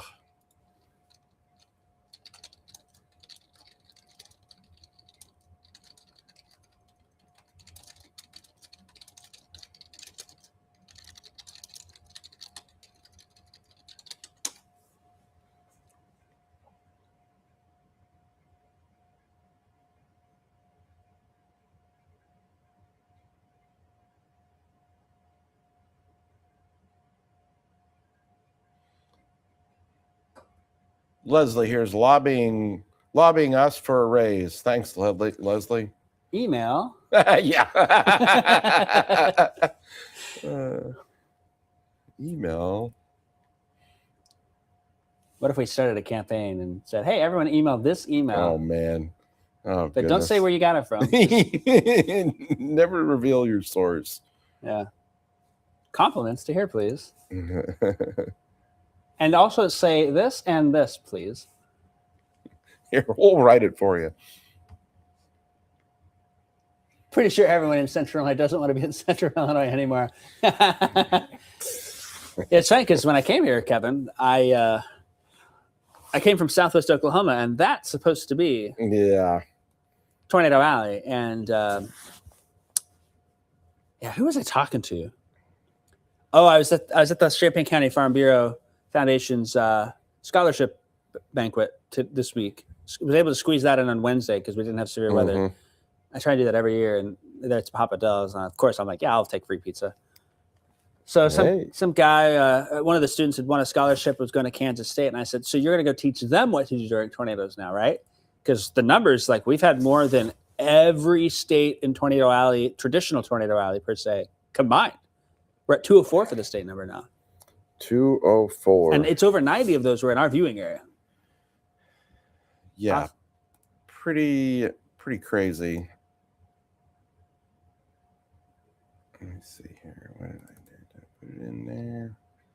I don't remember. Oh.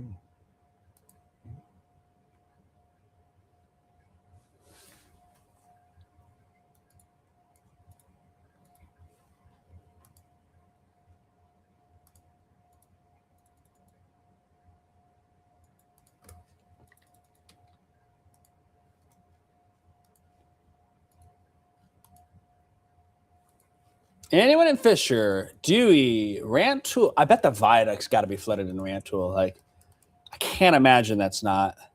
I think it's a sprinkle in floods, it seems like. On 136 there. But I've also... never mind. Did they cut that Smith Anderson warning back? Or is that the same one? No, it's the same area. It's Jacksonville North. I thought it went a little further south. All right, there you go. 204, Iowa, 89. Indiana, 84. Mississippi, 82. But look at the traditional Tornado Alley. Oklahoma, 55. Kansas, 37. Texas, 25, which is usually they're always up because they're such a big state, right? Yeah. We've had 34 EFUs, Jacob.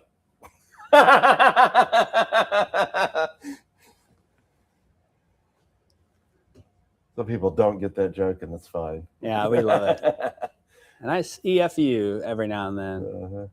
But 106 EF1s. Yeah. Is if you look at the numbers, we're highest in EF3s for all of them, but we have not had an EF4 because Oklahoma had the Enid tornado. Yeah. And that's the only EF4 this year, I think. One EF4. Yep. Only one. Which is probably because, God, if you remember like some of that Michigan stuff. Yeah, in March. Was around the time of the Kankakee tornado. That the Union City, Michigan? Yeah, that's right. The one that went across the north side of the lake and people were on the south side of the lake that watching video was wild. I thought that would be I did too. Up there in the 4 range. But for us to I hope to think that this will never happen again. But I mean, that's just a wild statistic. You know, the other thing about that too is we of course have the all-time state record this year for Illinois. But when you look at the all-time record for any state, it's Texas at 232 in 2015.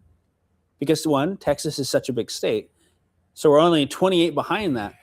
But if you take the same density, tornadoes per square mile that we have in Illinois as Texas did in 2015, it would be like Texas having 950 tornadoes. Oh my goodness. Isn't that crazy? That's pretty crazy. Yeah.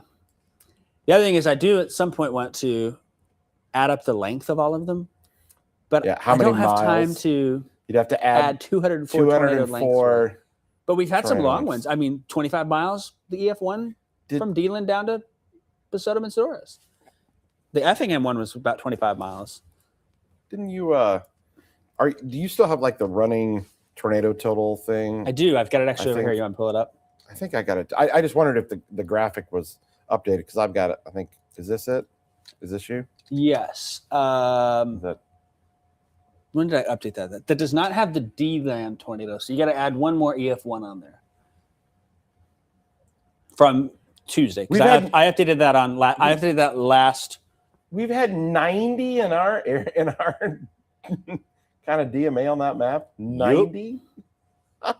Goodness gracious. I updated that on the 10th at 11 in the morning. So that was Monday. I updated So that. 90. So we're at 91. 91. Sorry, 91. 91 of those 204 have been an Here, hour. let me WCA walk people through the manual editing you're process here real fast You do that. on my computer. No, go ahead.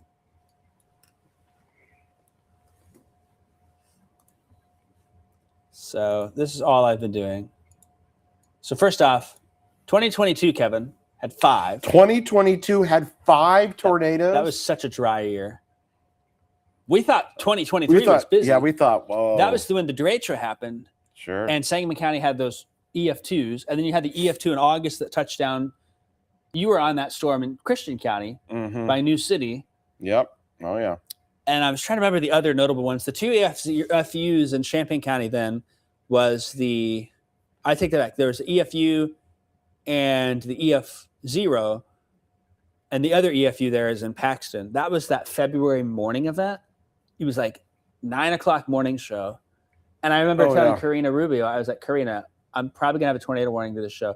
And that was such a foreign concept to the morning show. Like, what? Tornadoes in the morning? That doesn't happen. So we had that, and I'm trying to remember if there are any other notable events from that. Oh, you know what? That was also the January outbreak, January 3rd. Sure. So you had a bunch, there's 8 or 9 tornadoes Macon County up to Gibson City. Then 2024. A little bit of a down. Yeah, a little bit.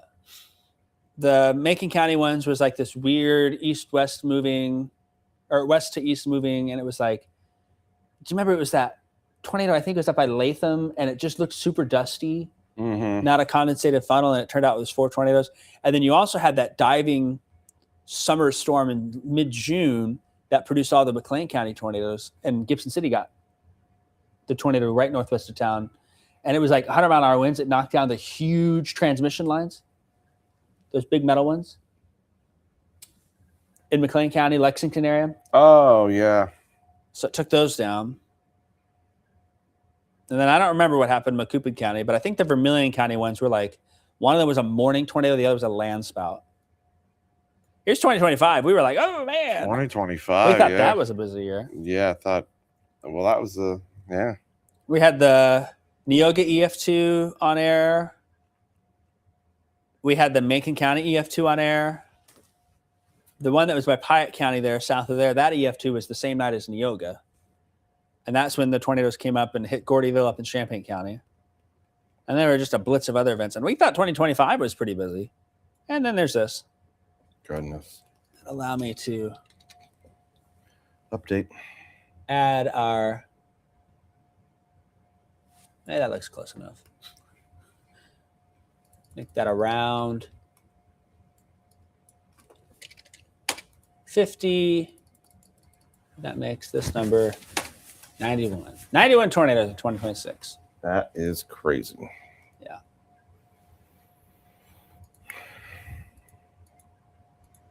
Are you? Do you happen to be in the? That? Do you have that one up still or no? I don't. Oh, never mind. I can save it now. Okay. Tornadoes. Yes. Okay, it should be able to be updated.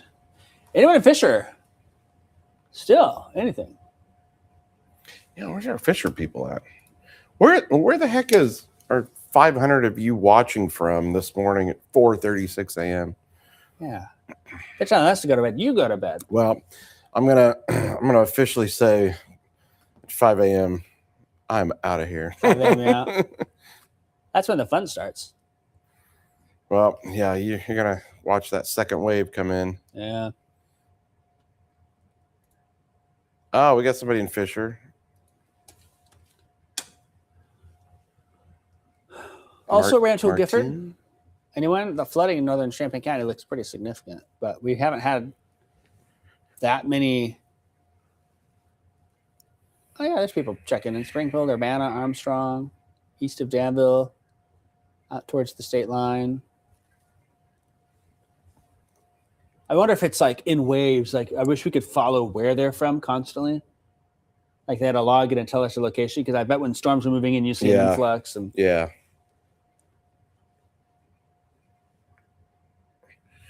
Ran to Riverton, Bismarck. so he said we didn't want you to be alone.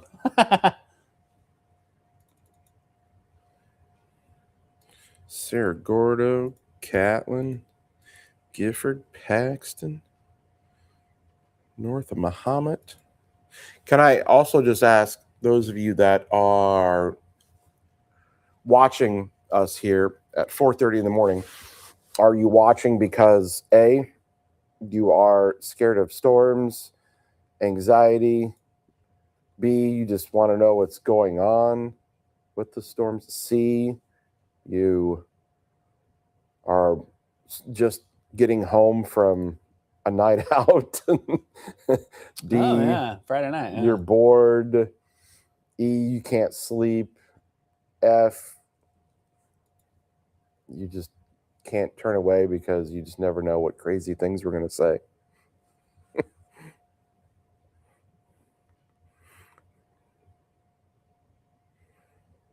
And I can't remember what A, B, C, D, and E, and F were, Yeah. so don't put the letters. Or G.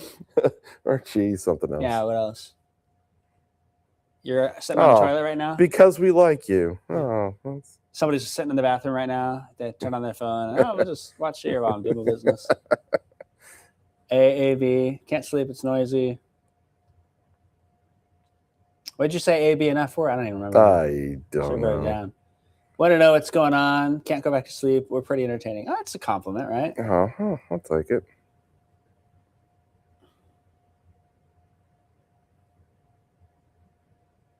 I thought I was going to hear stories about baseball.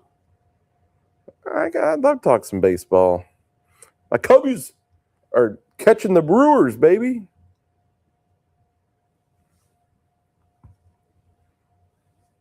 I could tell a baseball story. So you know the baseball field we've got on the Gibson City camera? Yeah, the one that what storm was it that The dugouts. the dugouts? Yeah. That was right after it was a few weeks after the Gibson City flood. Because I went and shot drone video of that. Yeah. Because we were still cleaning up, and it's like, or when was that now? Yeah, that is a blur. that is a blur. But anyways, that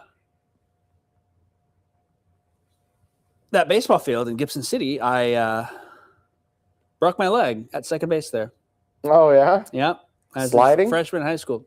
I was sliding, and the second baseman kind of half fell on top of me, and my. I kept sliding, and my ankle just went. oh wow. So, yep. After that, I think that was the Lord telling me I was not meant to be athletic. Don't slide. You know, athletics Go. and GCMS athletics in my family have a long history, though. My brother was personally victimized by a golf cart at the golf course. Oh, Yeah, so he ended up in intensive care for 5 days from that. oh my. Didn't knock any sense into his brain, but Oh my. That's- Derek is checking roads and water in Fort County. Derek told me earlier. He told me about the one in Elliott. If you see any more, Derek, let us know.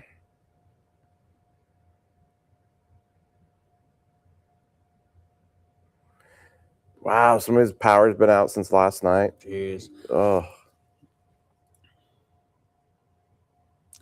There's a handful of outages. Now they're all individual. Just imagine being like the one person that's got a single outage in your area. yeah. Like, looks like up in Liberty Commons, she just mentioned, yeah, there's a group up there, but that she said that's not related, and I see that on the map. And then there's Bloomington, which I don't know if they've recovered.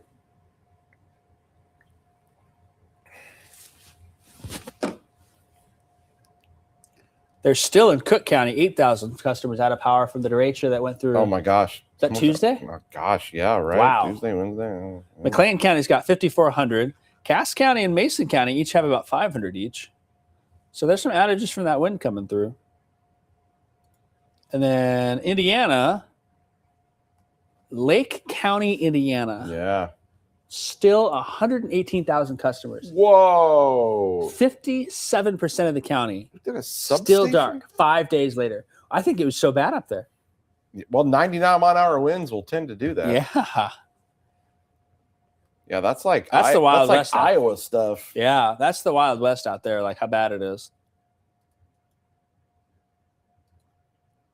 Yeah, man. Yeah, like I said, Bloomington normal. I was. Was that yesterday? Yeah, Friday, Thursday? that was Friday. Thursday. Thursday. That was Thursday. Yeah. I was talking to Amanda Brennan today when we were on down in Windsor, and she was telling me about Illinois State and just how horrible of timing that was for move-in day, Oh, yeah. and that all the students that, like, imagine being a freshman, moving in, leaving home for the first time. You move to Illinois to move in, and you can't get into your dorms, and The things are storm hits, closed, yeah, and yeah, storm right. hits, and there's no power, and that's just like, I'd be like, man. I'm moving home. Yeah, I'd be like, okay, that's a sign. Somebody's saying, "Oh, we can't see the comments." We can see the YouTube comments. There's someone who's commenting, "Oh, I'm on YouTube watching." You can comment on YouTube. You can comment on Facebook. You can comment. I think you can comment on Instagram. Are we on Instagram? I don't know if that allows us to go live. Yeah, there's some extra steps to do the Instagram live. I Yeah. usually don't do it.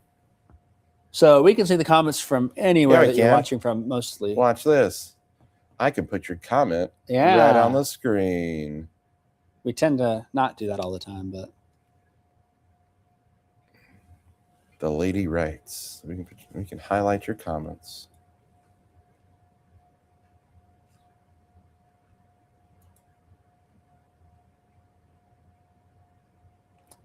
yeah, the number of people are saying, my basement's flooded in Paxton for the second day in a row. Man, that stinks. Debris and water across the road from the same picture I shared with you earlier. So that spot where the ditch was washed out and they had closed the road Mm-hmm. is underwater again. I'm thinking, I want to imagine if that road totally washes out in that spot. That would be. Somebody's saying, can you show radar projections? That's not. Oh, I forgot I didn't realize. Yeah. That was you. Sorry. Let's flip on over. Now, the first thing I'm going to do is I'm going to assess to see how right it is.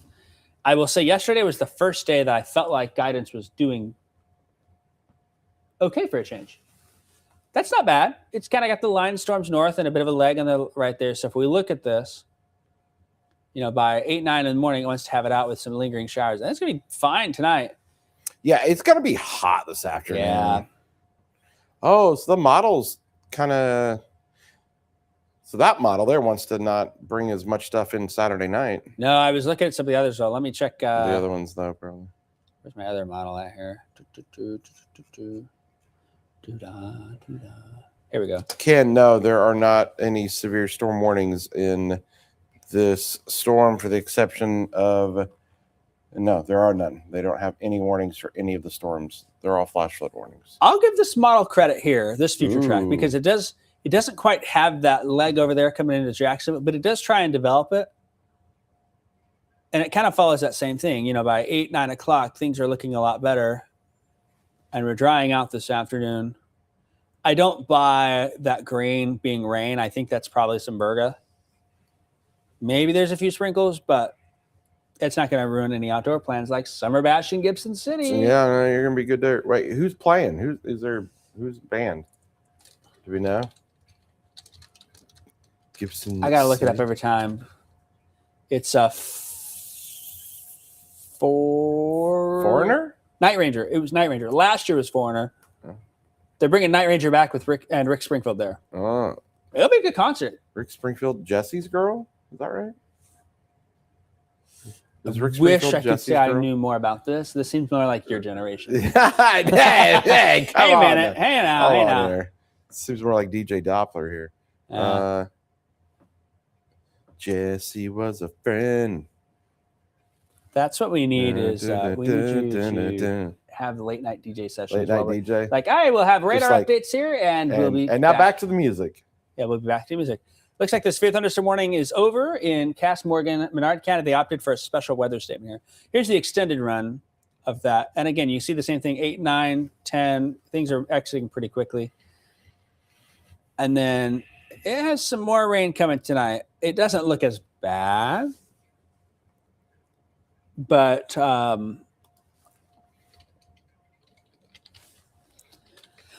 I want to say I don't feel like tonight looked that bad until, like, right now it didn't look as bad on guidance until like 24 hours ago. Yeah. So we were coming out of the last night stuff, and then so that, and it's still trying. Excuse me, Whoa. hiccup there. Is that your McDonald's? Yeah, it might be. Nobody can see what I'm drinking over here right now. Jesse I'm is a drinking- friend. 1% milk. Yeah, right. Yeah, I know he's been a good friend of mine. But lately something's changed that it's hard to define. Jesse's got himself a girl and I want to make her mine. This is what happens at 4:48 in the morning after a week of severe weather. I'll stop now. I'll be opening for Rick Springfield tomorrow. Thank you. I would pay to see that. All right, your radar's the one working now. Okay. It's like, get to work. Do something. Stop singing.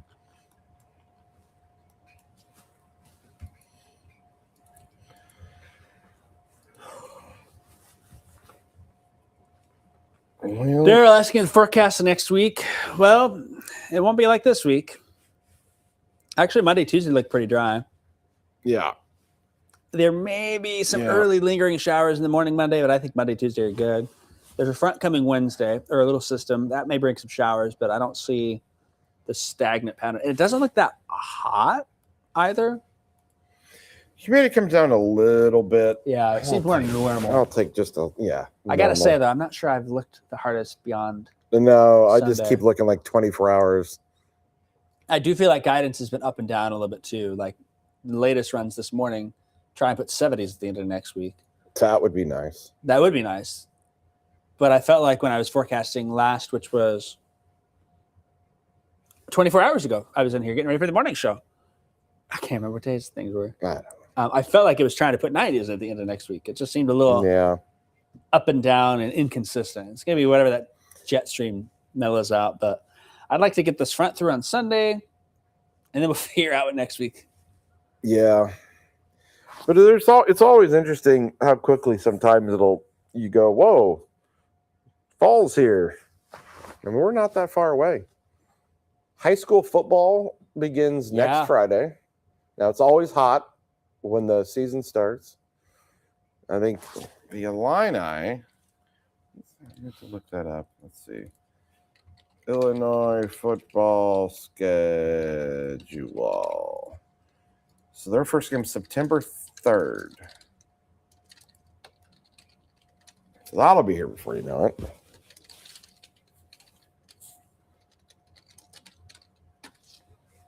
Water across the road by the Elliott Post Office. Yep.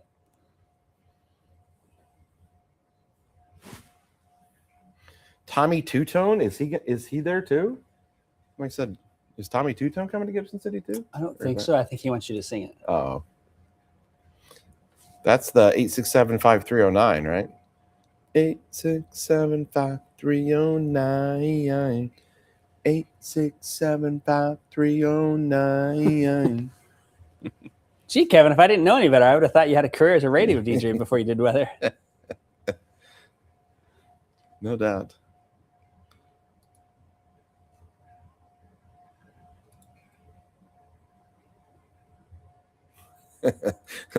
Billy with a comment there. That's pretty funny.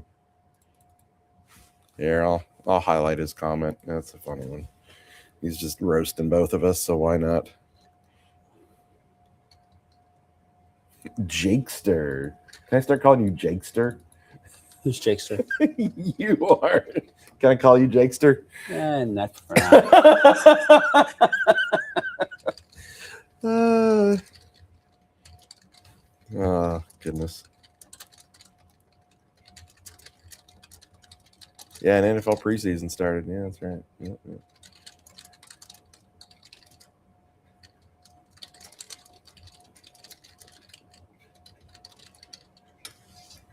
Wii wakeboarding. I don't even know what that is.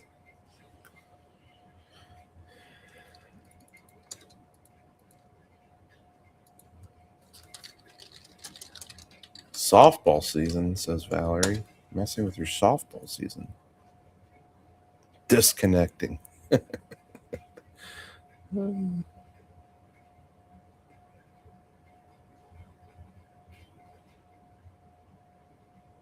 Sodom used to have 867.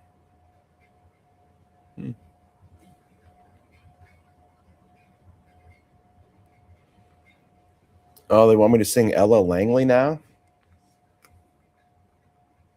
Say again? So they want me to sing Ella Langley now. Do you know who Ella Langley is? I've heard of this. I probably would recognize the song. You want me to sing it for you? Go for it. I would love for you to enlighten me. There's nothing I'd rather do right now, Kevin, than hear you sing at 5 a.m. I mean, I think I've done that a few times with karaoke at the bars, though, right? That's true. She's from Texas, I can tell by the way he's two-stepping around the room. Judging by the smile written on his face, there's nothing I can do.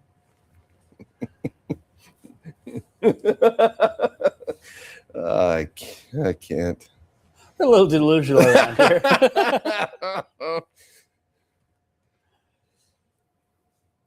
That song actually, so that song is actually in the record books now because it's like sat at the top of the Billboard #1 chart for like, I don't know, like 15, 16 weeks or something like that. And so, yeah, very popular. Let me see if I can find it. Yeah, so history by breaking the record for the most weeks at #1 for a non-holiday song by a solo female artist. 17 weeks. Wow. So it eclipsed these two songs that you also may know. Mariah Carey, We Belong Together. And then Whitney Houston's classic, I Will Always Love You, from the movie The Bodyguard. I'll be honest, I want to hear you sing that song. No, I ain't doing no Whitney. Come on now.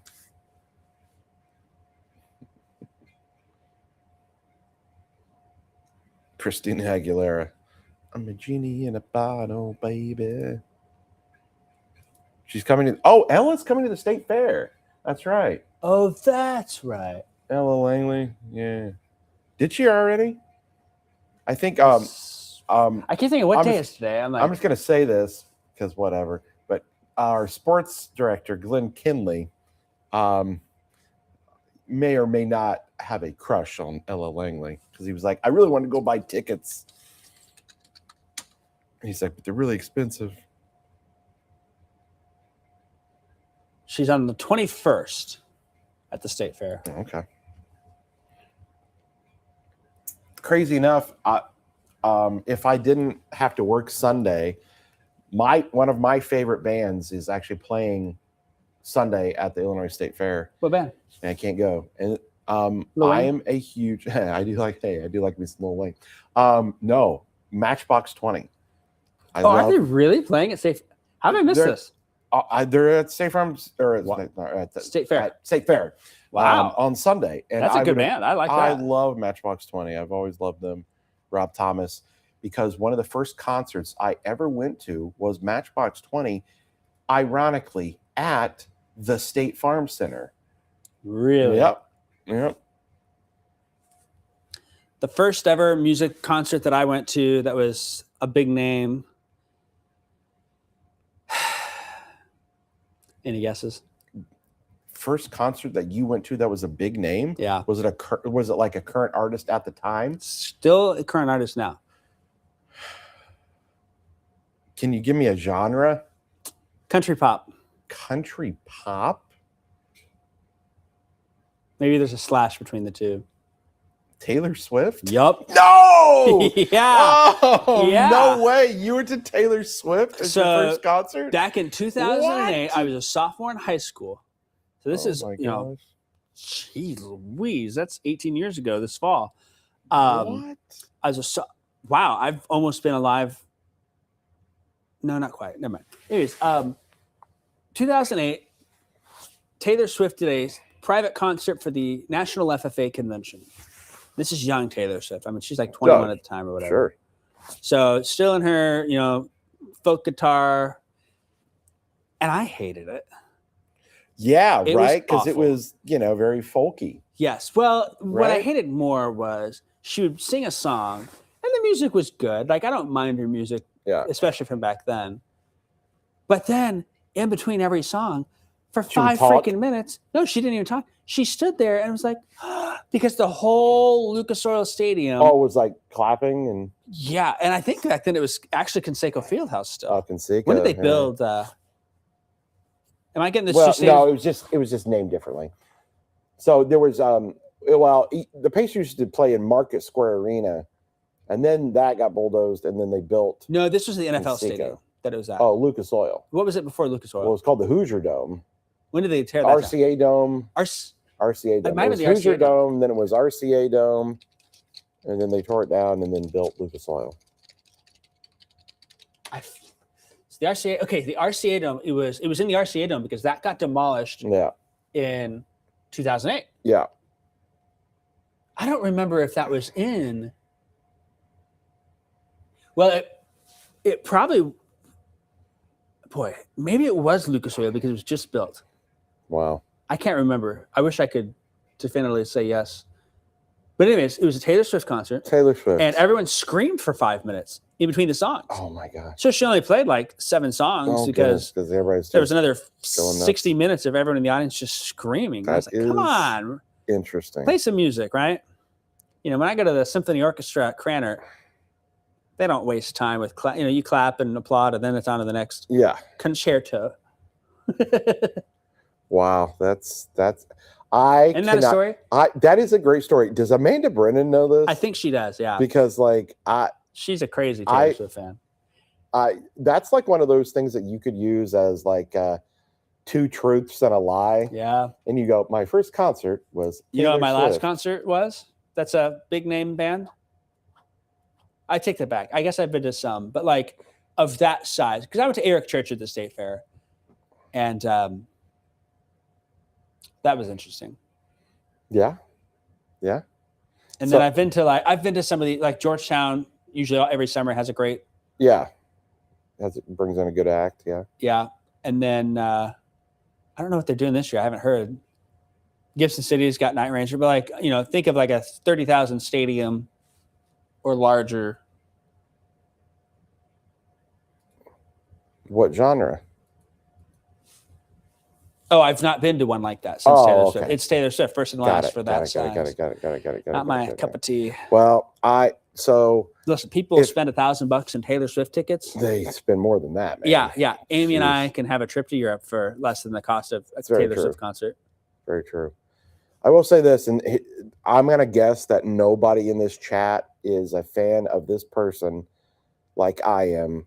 And I am super excited. Jack Griffin. And I'm going to be front row when he comes to the State Farm Center in a few months, and I'm there.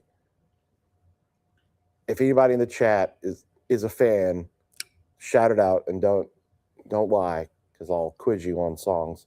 But John Summit. You have no idea who that is, do you? I've heard this name. When you He- first said John, I was thinking John Mulaney, the comedian. John Summit. He's a DJ, like music producer. And here's the thing, he is a U of I graduate. I did know that. I Love did know his that. story because he was like going to be an accountant. So he was like an accountant by day, but then he like DJ'd at night. And then like one day he comes in to work and his boss was like, dude, you've run on 2 hours of sleep here. He's like, this isn't for you. Don't be an accountant. Go try this DJ thing. And he did. And like, it's like the biggest thing EDM house music. So Somebody said Shania Twain was good at the United Center. I've heard her concerts are good. I've heard Taylor Swift does good concerts too, but it's more the crowd and the fanatics that sometimes ruin things. Like maybe that's the way to put it. yeah. You know, you can have a good act, but if the people are going and the atmosphere is just, like when people scream, it just makes my hearing aids go. I love the honesty here. I have no idea who that is. No idea who that is. It's all right. It's okay. It's okay. It's a different genre of music that not everybody gets into, but I enjoy it. Well, I said 5 o'clock. It's 5:02. Well, here, let me go use the restroom real quick. You entertain people I'll with some more entertain the singing. people. And that way I'm Let you go use the restroom there. Get a drink here. yeah, I get that. So okay, All right, Kevin, folks. This is your what's your closing time song? Is that what you're gonna sing? For you? closing time. Turn out all the lights off. Every boy and every weekend. So this is the time where Jacob is in the bathroom, and you guys can all say all the comments you would like to about Alright, turn him. off the mic. Ah! Yeah, you said that. This is when Jacob goes to the bathroom. You can listen. I was like, I turned it off. Yeah. Let me take the battery out just in case. Yeah, it's always a good thing to do. Well, folks, we are still tracking these storms. Good news is it does seem like a weakening pattern in terms of like severe weather, but still these heavy pockets of rain that could still be causing issues here with some of the flooding. I mean these bands just kind of keep coming through, setting up. Jacksonville or Springfield, another heavy band there. Hopefully things kind of diving a little bit more to the east.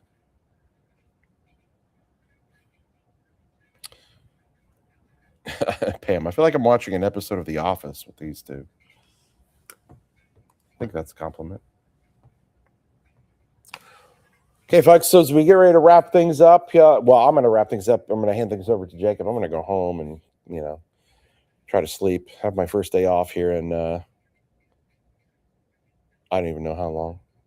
But I'm gonna wrap things up here. Thanks to everybody tuning in. Do appreciate you guys. You guys are the reason that we do what we do here, folks. So if it wasn't for you guys, we wouldn't do it. But we know that you guys are here and loyal and want to tune and want to know what's going on. So we appreciate you guys. Semisonic is actually awesome. Christian says you still have a tree on our power line roof from the last windstorm. Goodness. Yeah, I'm gonna sing karaoke in the car. I will.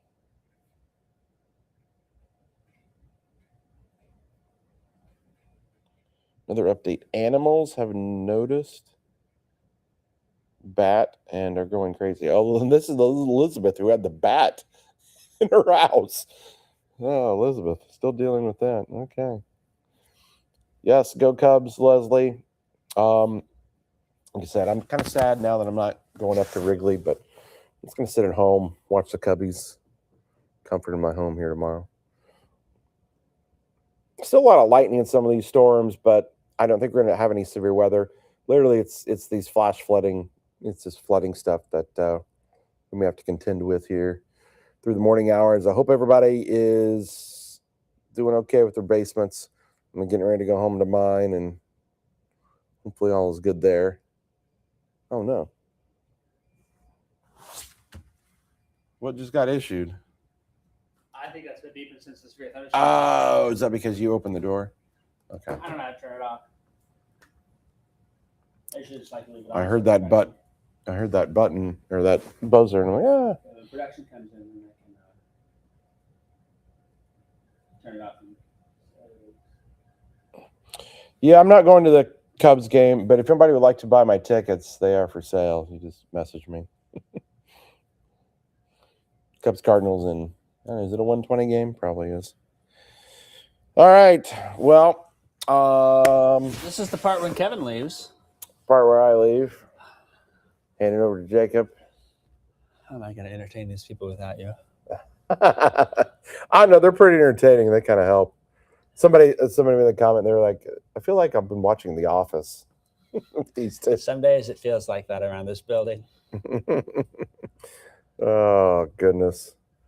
Yeah, closing time. I'll stick around. I'll leave it on. We can gossip and chat and say what we want. Yeah, you can definitely do that. Talk about late night after hours turning into morning hours, but on a Saturday. You really throw out the book there. Ooh, that lighting looks really impressive. Yeah, the Lightning in Danville's still rocking pretty good. I always thought, if the bosses ever actually went back and watched some of our lives after midnight, they would just be like, "What are you doing?" We actively say to, "They're not watching." We can say, right. One of these days they're gonna be like, they're actually gonna tune in. Muhammad Power's gonna go out and our boss will be like, "Oh, our other team's on. What's going on?" And we're just here like singing Ella Langley, singing Rick Springfield. That's something. But that's timely because he's going to be in Gibson City. Yeah, tomorrow. That's very true. Go see Jacob tomorrow in Gibson City again. Crash's live shot. Yeah, please don't. Thankfully for the 9 and 10, the 6 I'll be down on the ground, but the 9 and 10 I've got a view from up high looking down. Do you get to like intro the band or anything? No, I'm not. I don't want to do that. Come on. They let me in the party pit though. You want me in party pit? No, they always give me party pit passes, and they're like, here's some tokens or drinks. I'm like, I can't drink. Yeah. I'm not a big crazy. Yeah. But it's always fun because people are in the party pit. They're like, I love you, man. Yeah. You're not gonna mosh pit with the people down there. See, I think it was somebody on the chat's gonna remind me, but it might have been when Night Ranger was there 2 years ago. There's a song it's a song about rain or something, and we had this one little shower come over. It's just this light, gentle rain. Because last year was the big severe storm that swept through, but it was this light, gentle rain. It was really actually really cool, surreal experience. A lot of people 2 years ago remember that. Last year, lightning hit the substation up by Sibley and it took out the power for all of Gibson City briefly. So in the middle of one of the songs, all the lights go off on stage, really? and I'm panicking. I'm like, oh my gosh, I know the storm's coming. Yeah. This is a bad deal. There's a giant cell tower next to everyone, a big stage. There's 10,000 people outside. You're thinking like Indiana State Fair is about to happen again? Less that, but more like lightning strike. Yeah. Because the stage, let's just play that scenario out. It was just coming from the north, so it would put it backwards away from the crowd. Mm-hmm. And then keep people off the stage a little bit too, which is helpful. But I was more worried about the lightning. Sure. And were you like? I was like, okay, listen, you got to wrap it at 10. Yeah. And I said it about 9:40, and a minute or two later, the power went out. I'm thinking, oh my gosh. Oh no! Should have said everything came back on. They got 2 or 3 more songs, and I think they just closed it a little early, and they said, "Leave, go home." And then storm's boom. coming, and you could see this. You could see the storms clear as day coming. About 10:15. This was last year. This is last year. About 10:15, the doors opened up. The heavens came down, and it was windy and rainy. And, oh man! Yeah. Well, at least you don't have to worry about that tomorrow. It sounds like. Hopefully Today. Get me out of here. All right, I'm out of here. I'm gonna go sing karaoke in the car, and you could call us on the phone just to make sure you get home. Yeah, right? It's true. It's true. We could add you on the we could literally. Oh yeah. Add you on the thing. On the thing. I haven't used that thing in a long time. I don't even know. That could be fun. I don't know if that still works. Yeah, I'm gonna go. What's funny is you could get your McDonald's sausage, egg, and cheese. McMuffin now. Oh, I could. You can. I could get a McGriddle. I could get a McGriddle. That's right. Yeah, McGriddle. Yeah, and the McGriddle's the best thing. I could. What's funny is I'm gonna go home, and my wife is probably gonna be getting up because she's strange and wakes up at 5 o'clock in the morning on a Saturday. So she's like, "What are you doing?" I'm like, "I'm going to bed." Well, if we're honest, she probably has to get up at that time, so she has some peace and quiet. Because when the boys are up at home, it's true. Yeah, it's true. My wife, I think, has been enjoying this a little bit more than I would think because it's been the same way. It's like, well, I'm going to bed at 7 p.m. She's got the whole evening to herself, and Vinny's happy, and Vinny would do whatever she wants, watch what she wants, eat what she wants. She turns sleep when she wants. She's got the TV. She's got dinner, whatever she wants to do. It's quiet. Not me storming around, clanging around because I can't hear myself. Yeah. So. Well, here's a good one to leave you with. Go Cubs, go.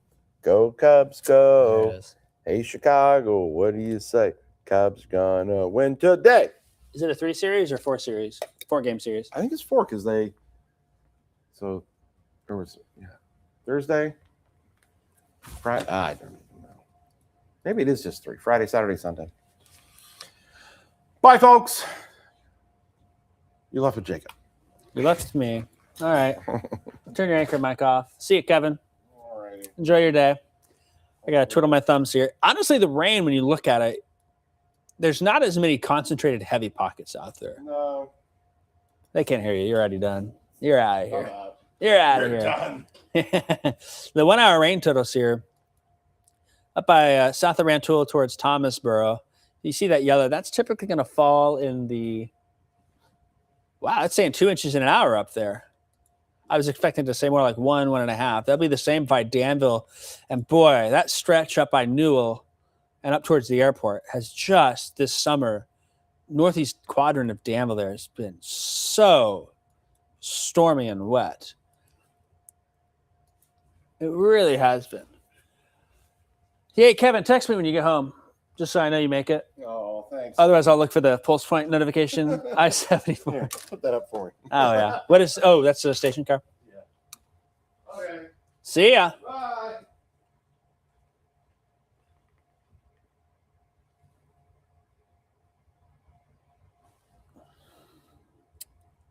And I do want to just check to make sure.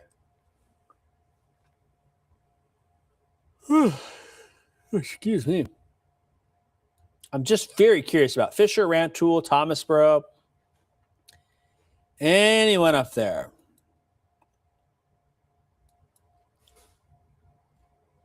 Like, I've not heard road reports. I don't know if that's because people aren't driving, but boy, I would expect some of the roads to be flooded up there.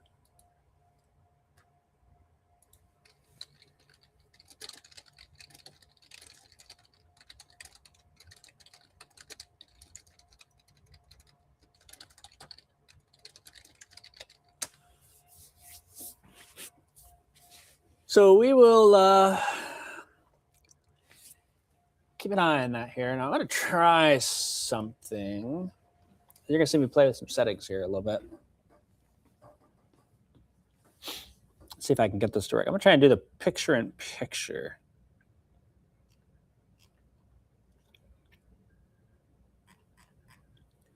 If I can figure that out. I may not be able to.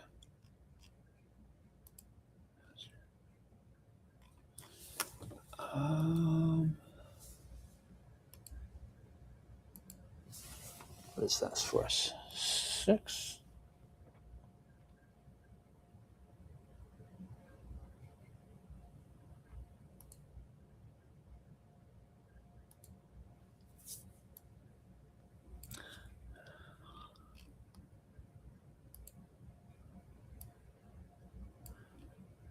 I'm sure there's a way to do this.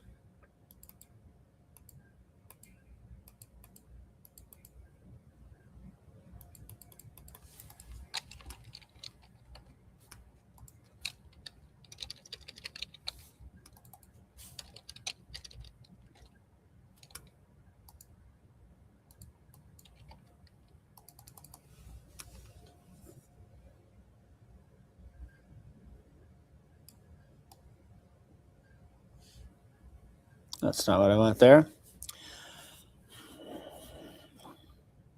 Yeah, we know Bloomington Normal has been hit really hard with the flooding. I'm just very curious about northern Champaign County, if there's any flooding reports up there, because the rain totals up there have been pretty impressive. Okay, so I need to do...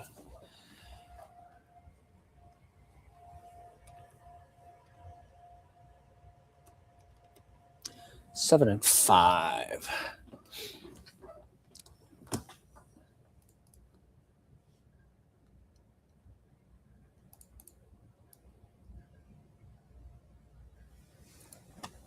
So the fill source, 7 key source.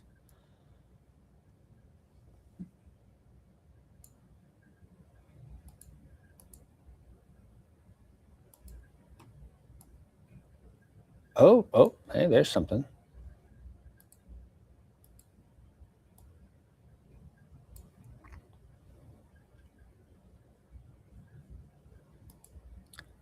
Oh, there I am.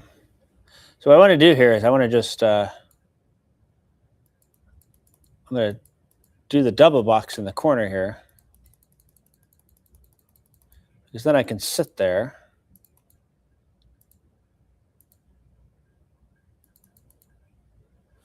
And then you can still see me, and that's how this works, which works out really well, I think. So then as I roll in here, there we go. This should be a good way to do things here for a little bit. So we still got folks on, a number of folks here. Ogden Foring, Sid saying flooding across the road in Fisher. Sid, if you've got any specific places, or is it rushing across the road? Is it just standing water? What that looks like, that would be much appreciated with the flooding there. So there's the 1 hour rain totals. Let me pop back to radar.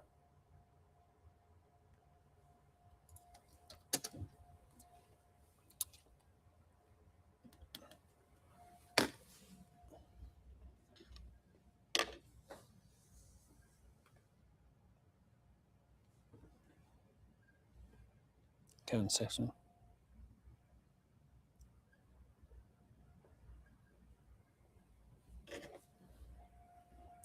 Let me take a picture of this to Kevin, show him what I was doing. There he goes. I can see myself up there.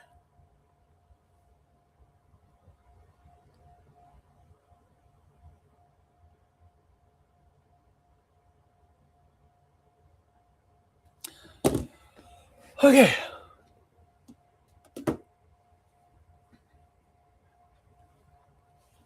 And I wonder what it looks like when I go. I don't know if that's too dark, but it's late at night, so we can do what we want here. There we go. You can see the storm complex. They don't look quite as intense. I mean, there's a period of time, and if I go back even 6 hours ago, they were just training over the same areas. There's been a notable south movement in that. But boy, early on there, Western Illinois, and then right along Route 9 and 136 here, US 136, finally getting that south push, which is good. That's going to be less tropical pockets of rain in the same areas. There still is some moderate to heavy rain, but not as high as it was before. I mean, we were talking about 4-inch an hour rainfall rates in some spots. Okay, so Sangamon Street and First Street.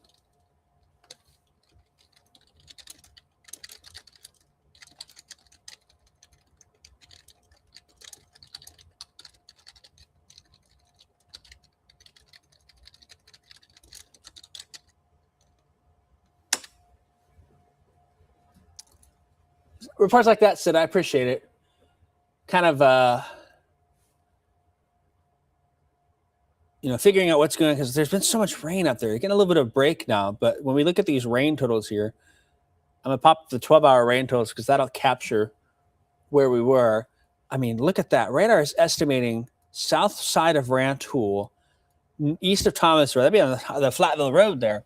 6 inches of rain when you see that pocket. And that is likely a low number there. So I have a feeling there are some county roads up there that are just inundated with water. And so far, the reports have been slim. I'm not sure if that's because it's early Saturday morning or if it's just because, for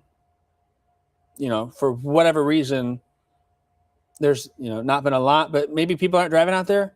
But boy, that is some heavy rain there. That's showing up.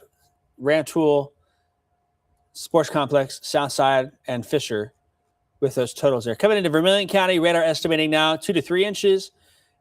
And we lean a little higher with these numbers because a lot of times the radar is not fully capturing what is happening. It's not as accurate with these tropical downpours. It just doesn't pick up the rain as well. And so that's something that we sometimes can see. So kind of looking at things there. Usually we'll estimate a little bit higher. Even Bloomington being in the 4, 5, 6 inch range, up to that might be a little higher. But boy, now here in Champaign County, just very curious about those areas, and the reports have been hard to come by. And look at the cutoff too. folks in Savoy, Tolono, Philo, even Homer are like, what are you talking about here? I mean, that is such a sharp cutoff here.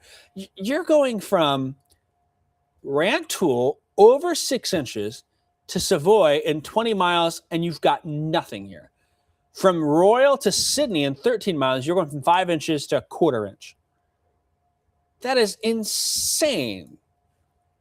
Insanely tight gradient showing up here. And we might be getting some more rain further to the south, but like to see such a sharp cut, I mean, that's crazy here. Yeah, there's not a whole lot. But this next line's coming through, and it may add another inch or two before all is said and done. So keeping an eye on that with that. Sid saying 6.5 inches in Fisher so far. Boomer saying in Fort Harris Road in Bloomington, there's still some water. There's probably more water over there.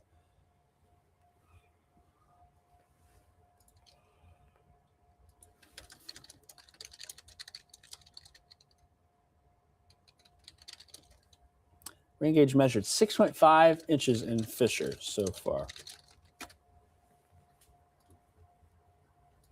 That's crazy. Just that cutoff there. So Champaign County, flash flood warning continues until 8 a.m. Vermilion County, flash flood warning continues until 8 a.m. Ford County, 8:15 a.m. The considerable tag was added on there, given the flooding in Paxton. Considerable tag for Bloomington Normal for the flash flooding, given the flooding that's happened up there. So we are seeing that be an issue. But thankfully, the rain not as heavy as it was. But, I mean, I'm not going to be surprised if there's some issues somewhere up in the northern part of the county. So what I'm going to do is I'm going to get a little post out about just how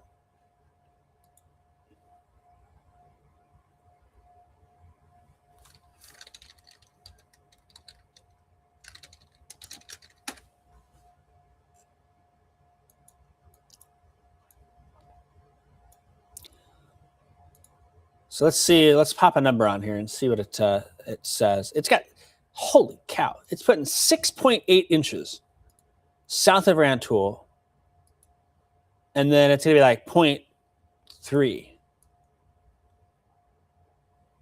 down there. I'm gonna even zoom that in a little bit more. What's the Willard Airport? I'm gonna look at the Willard Airport here. I can sit here and kind of pull up the airport rain totals. So the Willard Airport is reporting. Willard Airport is only reporting 1/10 of an inch. That's it.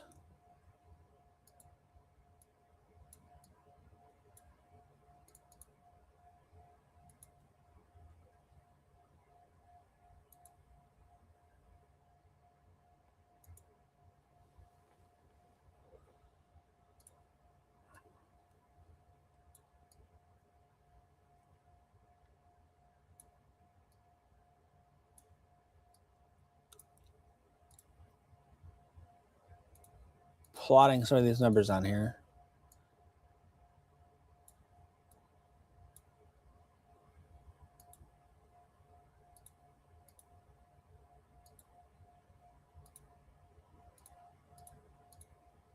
Wow, now saying 7 inches by Rantoul there. That's crazy.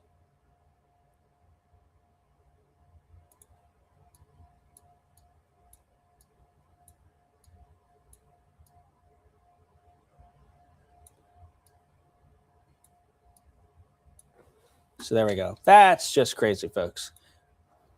From Thomasboro to Willard Airport is what, 12 miles? Let's put that on Google Maps here. Thomasboro, Illinois to Willard Airport. It says 17 miles, but that is driving distance there. So basically 15, according to this, 12 miles. We go from 7 inches to 0.1. That's crazy.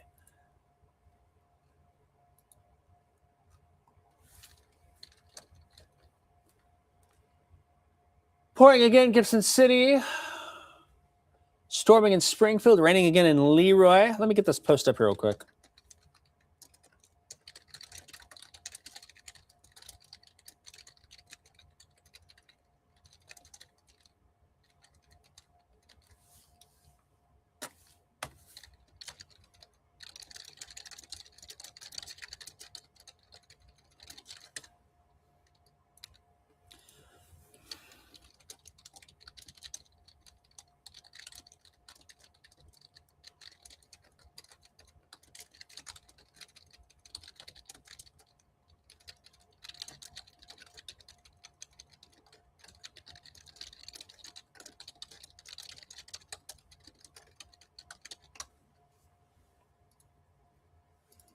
4.7. Southern part of the county.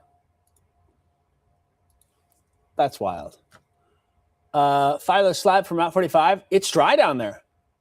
The southern part of the county has not had rain. There has been no rain south of Champaign-Urbana, south of I-74, essentially. There's been a little bit, but like Broadlands, Villa Grove, Tolono, Pisodum, Sedoris, Sydney, even Homer. Be like, yeah, there's not been much rain there. Willett Airport has reported 1/10 of an inch, while up here we are now in the 7-inch range in some spots here. I don't know if the Rantoul station is working for rainfall totals.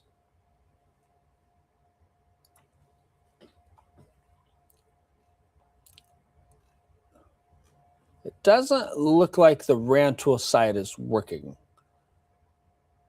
up there. Something's off with that gauge.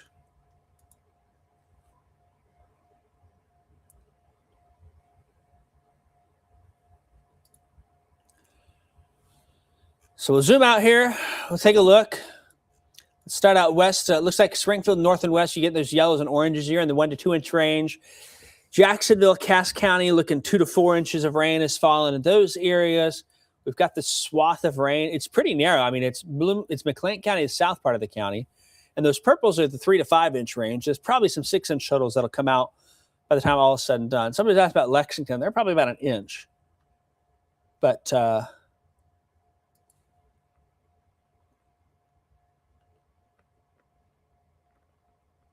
that has been something else to see with how much of a cutoff. I mean, just this narrow corridor of heavy rain has fallen there. I mean, whew.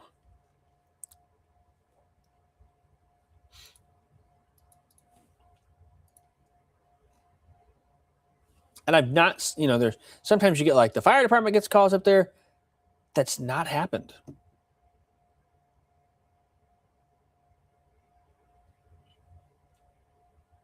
So either people are not driving out or being out or whatever the case is. I've not gotten any information about that. Somebody's saying there's a power outage in Royal now. Boy, that's the last thing you want is a power outage because the sump pumps need some power to make that happen. There's no severe weather. These storms aren't really that windy, but they are. There's a lot of lightning. So my suspicion is probably lightning related up there by Royal. In fact, it shows as I zoom in here. Let me change the size of these lightning bolts because they're a little big. I'm going to guess.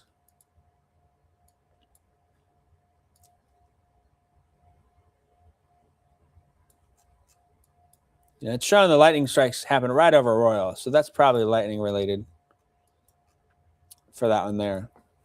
There still is plenty of that going on.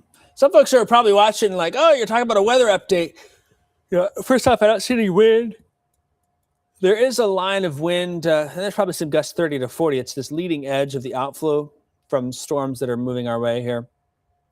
And when we look at velocity, you kind of look at reds and greens. Green is going towards the radar. Red is moving away. And so this leading edge right there over time is moving that way. And as it does so, then it carries that wind with it. So that's a rough, crudely drawn front light right there. But if you mark that location with your eyes there, when I flip to the radar, you'll see here those storms should be lined up either on or just behind that. And they're pretty close there. There's a little bit of extra storm activity ahead, but those are the lingering strong storms that are out to the west. And so still having that be the case. People are saying, we have enough rain this year. Yeah, I mean, this has been the longest spring and summer I think I've ever seen in my 32 years with how much rain has been an issue here. Something we will want to watch. It does seem like these storms along I-72 have some south component, but just kind of have to watch that here and keep an eye on it. So we'll see how that shakes out.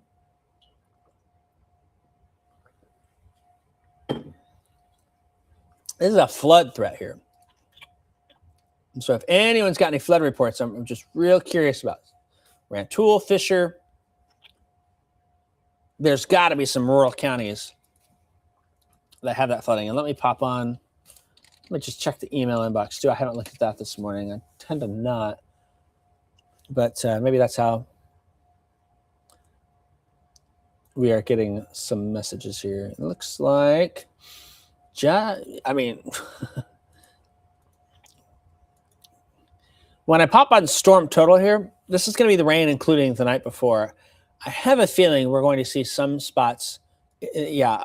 So, including last night, radar is estimating some of these areas have seen basically since Friday. We're in the 6 to getting up to 10 inches of rain in spots out there. That's crazy. In the last 48 hours, basically how much rain we've had in those areas there. So, Rantoul, Penfield, Paxton, even Gibson City, off towards Bloomington. There's been so much water here. Now, I should get pretty quickly an update from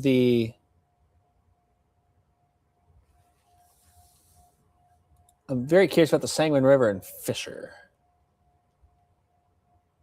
And the last update, it's not surged crazy, but it definitely has gone up even a little bit more here with that. North Fork at Bismarck is in minor flood stage. The Middle Fork at Oakwood is in minor flood stage. That's observed. We've got the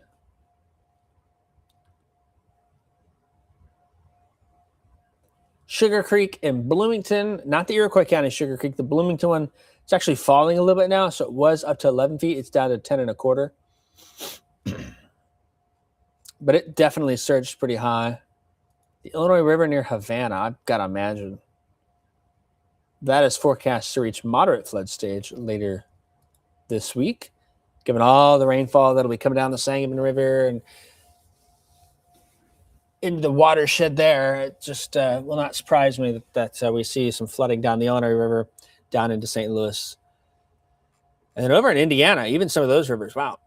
In Indy, some of those rivers are excessively high coming in. The White River, wow. That's taking all the rain that's fallen up in Indiana from flood alerts and is stacking it up pretty quick. Let's check the Salt Fork near St. Joe. The Salt Fork crested this afternoon at 1:30. It went up to 14 feet. It's down to 10 feet. It might make a run for a little higher than that even. And then the Spoon River East near St. Joseph, different Spoon River, crested at 13 feet. It's down to 11, but it just started to tick upwards on the last observation there. And then the Little Kickapoo Creek near Hayworth has surged in the last couple of hours. It's basically doubled. It's gone from about 4 to 8. So that gives you an idea of the volume of water that's moving across the area here. Yeah, Dave's saying the Sugar Creek in Bloomington is generally 2 feet deep there. Clinton Lake, not worried about that flooding. Ellsworth, manholes have water flooding out. Paxton manholes, water gushing out. Thundering indicator. We are certainly getting that. We're not done yet here with the storm activity. So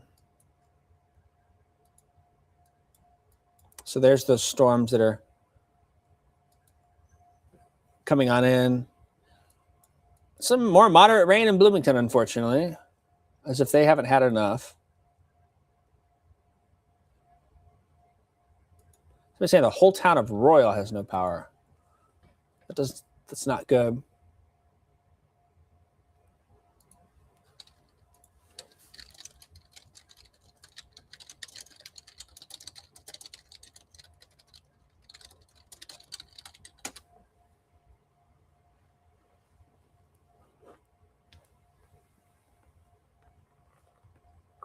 Sure, you see me yelling in the corner here. I keep forgetting I'm on the camera looking at y'all. So I just thought that'd be kind of a fun way to stay more connected with things here. But I've got my chat right here that I'm looking at. So when you guys put comments, I can see it right there. Potomac. Kristen saying they got a foot of water out of the basement. and they've got 3 to 4 inches in their basement again. I mean, the basement flooding is just going to be horrendous here with how things are. So where is that from? I got to figure out. Ooh.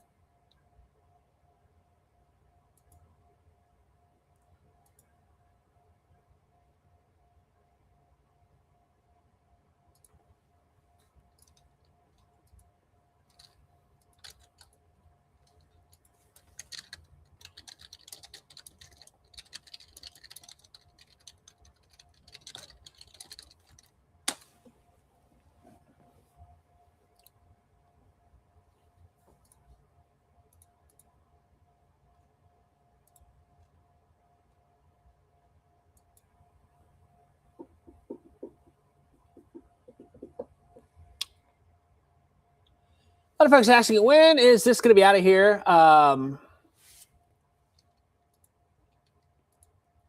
This is probably the last big round. There's still going to be some late tonight, tomorrow morning, and then we've got some scattered activity Sunday. Late tonight is Saturday night, Sunday morning. We got some scattered activity Sunday with the cold front, but then we sweep this out and it's out.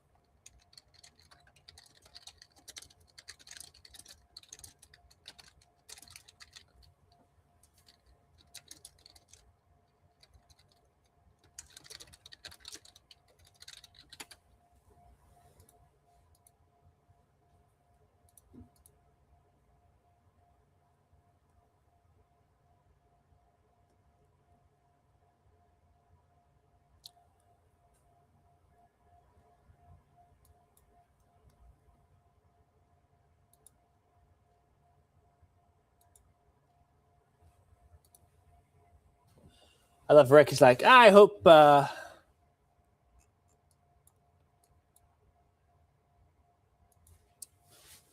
winter is this wet. That turns into lots of snow. Yeah, it can.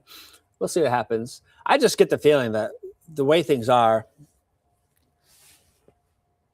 we're going to have this heavy rain and constant storm activity. And I just feel like one day, maybe September, I was thinking August, September, at some point it maybe stops, because it's usually when you transition to El Nino, there's a point when the switch flips and you go from this really stormy pattern to suddenly it turns dry. We sometimes can get flash droughts. And I know that's crazy to think about. You just said flash drought, like a flash drought defined by all of a sudden it just stops raining. And we will be good for a while if that were to happen.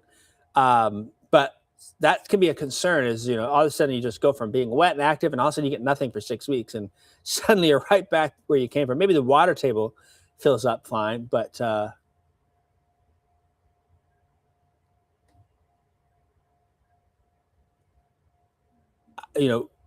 we'll see. Going into El Nino in the winter times typically are drier and milder.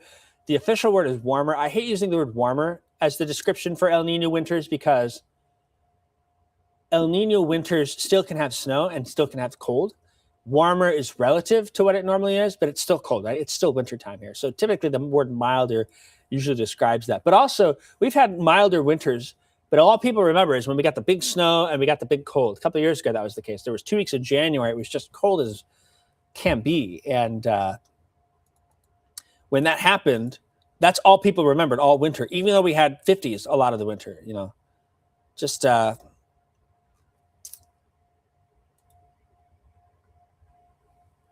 just crazy. Boomer, you're saying there's a lot of water in the roadway. Like, how high is it? Is it up to the wheels of cars? Are cars stalled, stuck, things like that? I have a feeling probably now that we're hitting the 5-6 a.m. hour, people are probably waking up and thinking, hey, okay, what's going on? What are we dealing with? How's this work out? So we'll kind of see how that plays out for us here. But Joellen saying flooded in Fisher. If you can tell me more specifically, roads underwater, how much water, whatever the case may be, that would be helpful to be a little more descriptive in that. It's flooded. Well, is that 2 feet? Is that 6 inches? Is that, cars stalled out? Whatever the case may be, any additional information like that is helpful there. You can see the camera behind me. The camera behind me happens to be Danville. If you see the flashes that are behind my screen here in the bottom left corner of yours. And why don't we do a little camera tour while we're at it here? We can eat up a little time in that.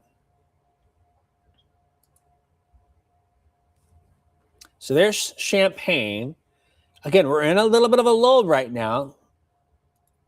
And that includes in the northern part of the county, but there's another round coming here. That round is from Decatur to Bloomington, pushing to east. And again, Boomer, how much? You know, are you seeing cars drive with, or cars sitting? It's up to their tires, up to their doors. That kind of stuff would be helpful there. Let's do Decatur real fast here. And it looks like that storm activity is coming in Decatur and in the west side now, out by the Loves. Oh, I got the wrong button pressed. Here we go. So we'll get that up. And I'm just thinking the camera's turned to the west there.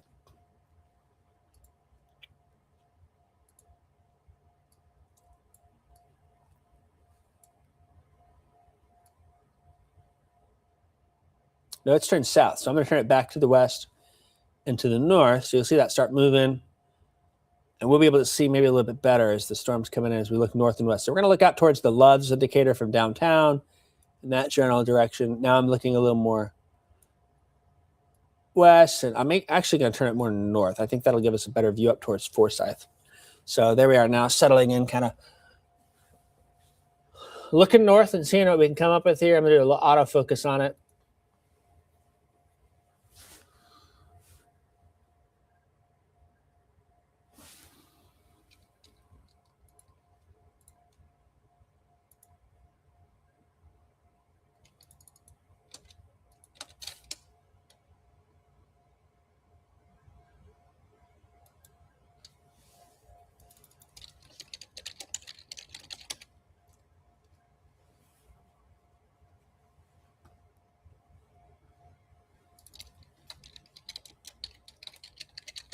That did not fix the focus here.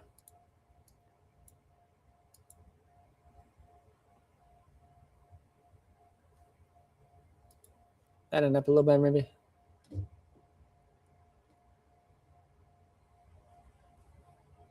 Maybe a little bit. So there's some lightning out there. There you can see a little bit of that shuff cloud action going on. And again, no severe weather. We've got no severe thunderstorm warnings. It's all flooding that we're dealing with this morning. Somebody's got 5.8 inches in the southeast side of Bloomington. Not surprised by that. All right, that's good, Boomer. I appreciate that update.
So there's Decatur. Why don't we switch here to the Bloomington camera? We've got 3 of them.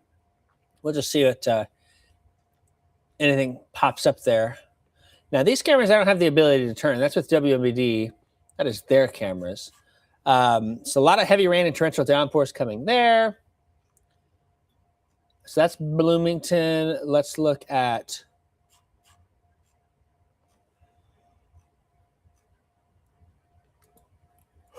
Excuse me.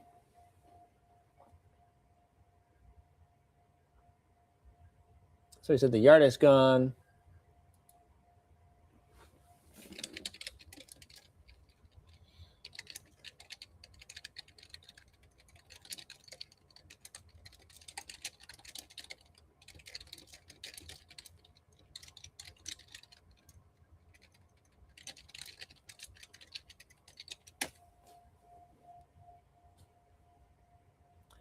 No severe weather. Trevor asking about tornadoes. No, not worried about that at all here.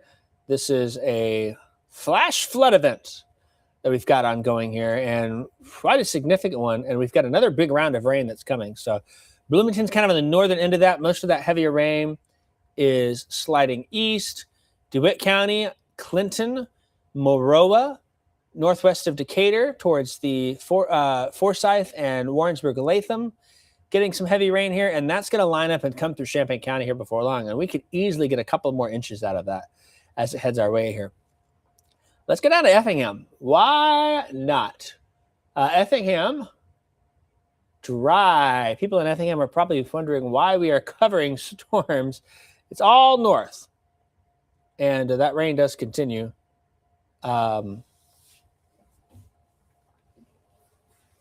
Effingham's dry. It might be hard to have that be the case there. So just got a flash flood warning upgrade for Champaign County, Champaign and Vermilion County. Here you can hear the alert. If you hear that, so the alert's going off on phones now for flash flood warning until 9 a.m. The emergency alerts were tagged because of the considerable tag being added for the northern part of Champaign and Vermilion County here, just because of the rather significant flash flooding going on. So pretty much getting the issues with that. So flash flood warning.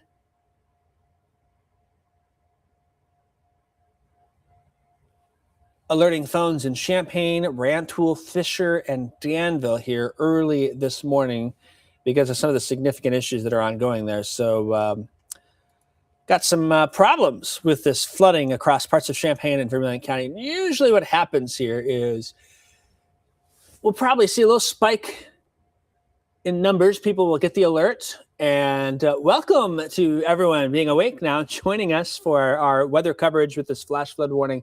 A lot of times you get the alert in your phone and people are like, what's going on? What do we do? And that's when we kind of are here ready to provide information. So we'll get quite a bit of alert information out and things of that with some significant flooding ongoing.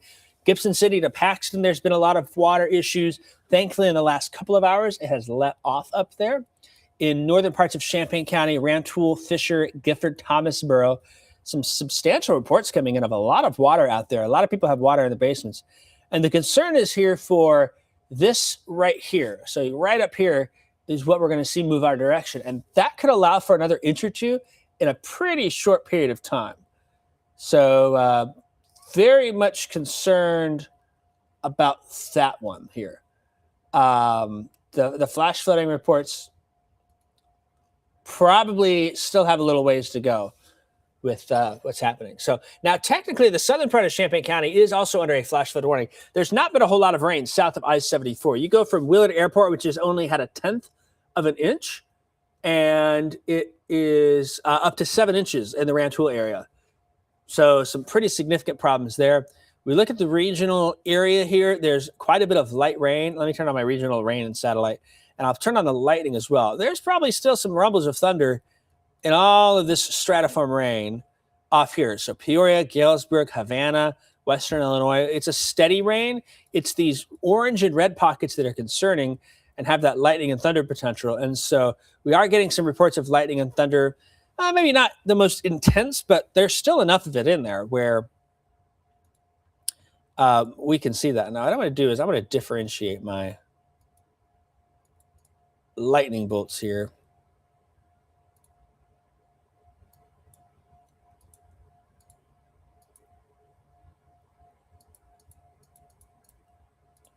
See if we can make them stay out. Yeah, there's some positive. I've turned those bolts yellow that are on there. And let me fix that real quick here as we're still looking at the radar. But you can see those yellow bolts there. Those are positive lightning strikes. And a lot of times we'll see a positive lightning strike. And when that happens, if you have a lot of positive bolts, then you can have some fairly substantial energy in the atmosphere. I see a lot more of those. I'm starting to think, okay, things are a little bit more impressive with the storm that's coming on in. So going to be having some more issues before long here. The R numbers spiked. We got a lot of folks that are checking in here. And if you've got a picture of the flooding, anything like that, that's in the Champaign County area, my Facebook page, you can just submit it there. We would appreciate those reports. Just send a message to me. We know there's a lot of issues on the 136 corridor in Champaign County, Gifford, Rantoul, Fisher, and even down to Thomasboro. And then there's such a sharp cutoff in the rain totals here. You go up to Market Street exit, and there's like 4 inches there. You go down to Willard Airport, we're maybe a tenth or two. So very drastic and sharp cutoff here. I'll show you that in a minute. I'm going to switch to the lightning and take a peek here at some of these bolts. So you can kind of see it's popping on, and it'll update here in a second. There's enough that's there. And maybe I can make it a little bigger as well so it shows up a little more. So it's at 90.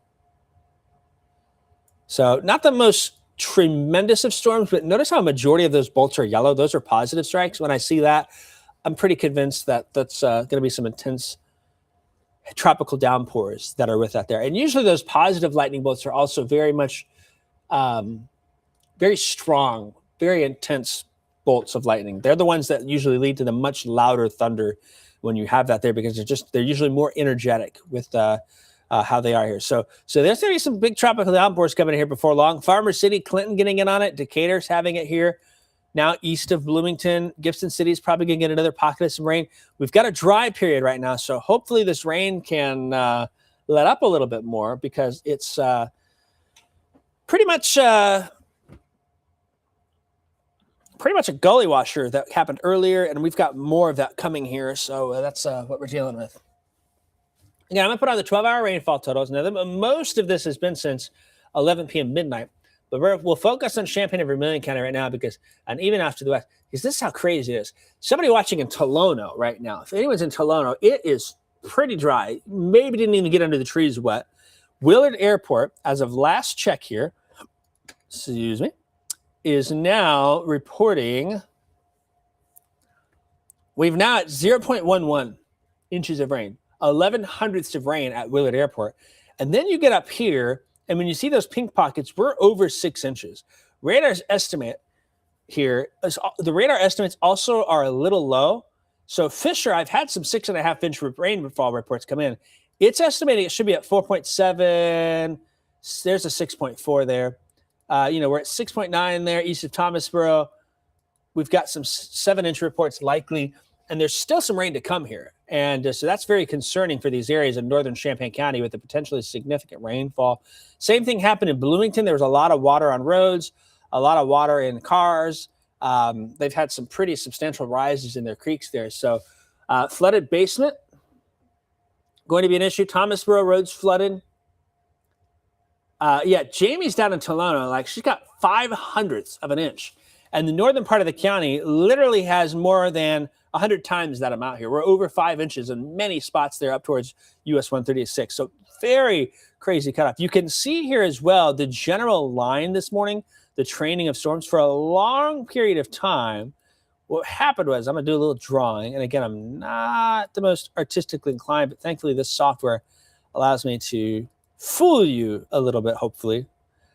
This boundary has been kind of located right in here. And what happens is we've got warm south air on the low-level jet lifting north.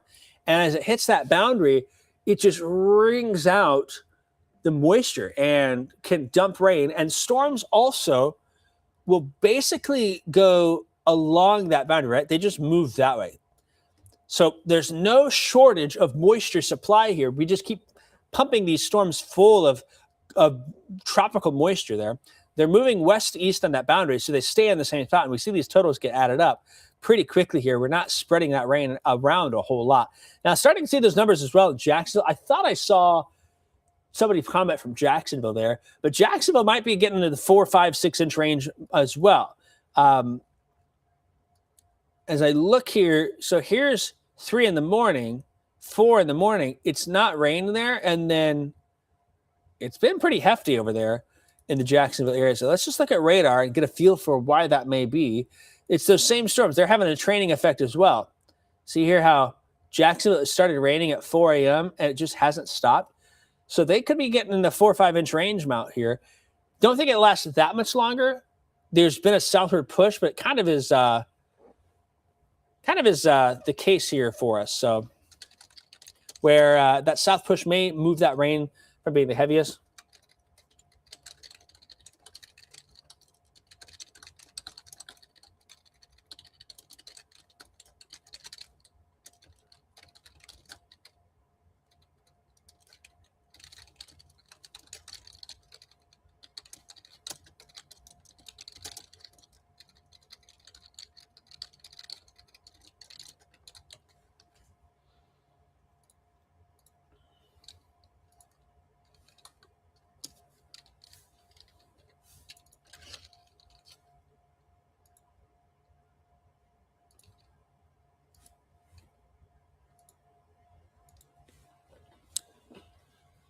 We have a very large number of folks on there. Folks say they got an alert on their phones. Yes, wireless emergency alerts went out for the flash flood warnings. Now, we in the weather community have realized that flash flood warnings happen all of the time here.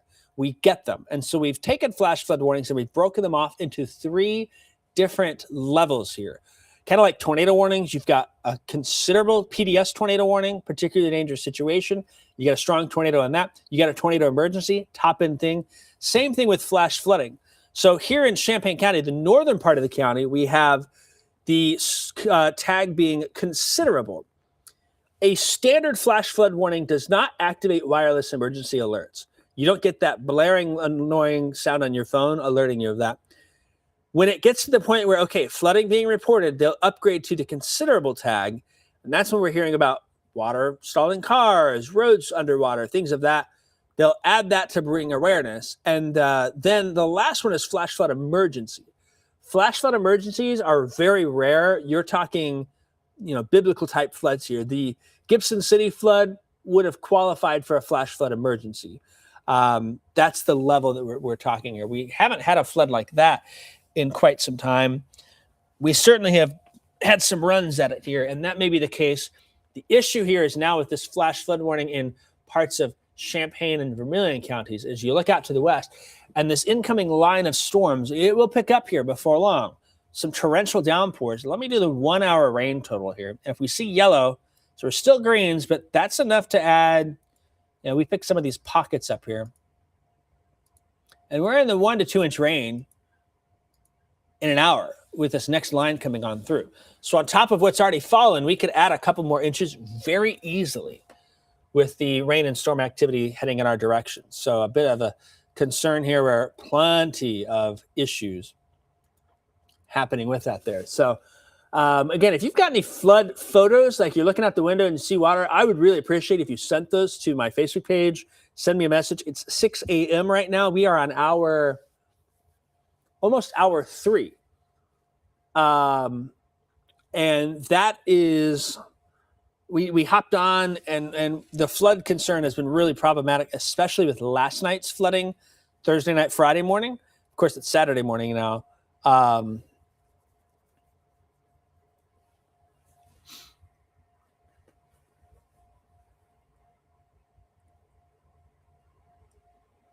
136 Rantoul to Gifford, water over the road. Gordyville Road has areas of flooding.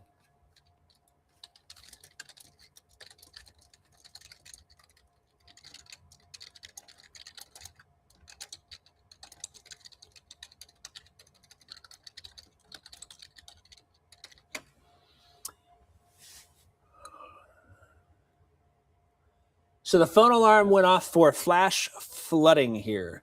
And I do have a graphic that maybe illustrates this here. So here's wireless emergency alerts and what they go off for here. That's when you get the alert on your phone. They're reserved for the most significant and life-threatening events here.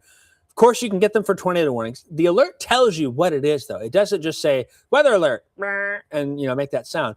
It's tornado warnings, tornado emergencies, significant flash flood events. That's what we have ongoing here. Bloomington Normal had some big issues this morning.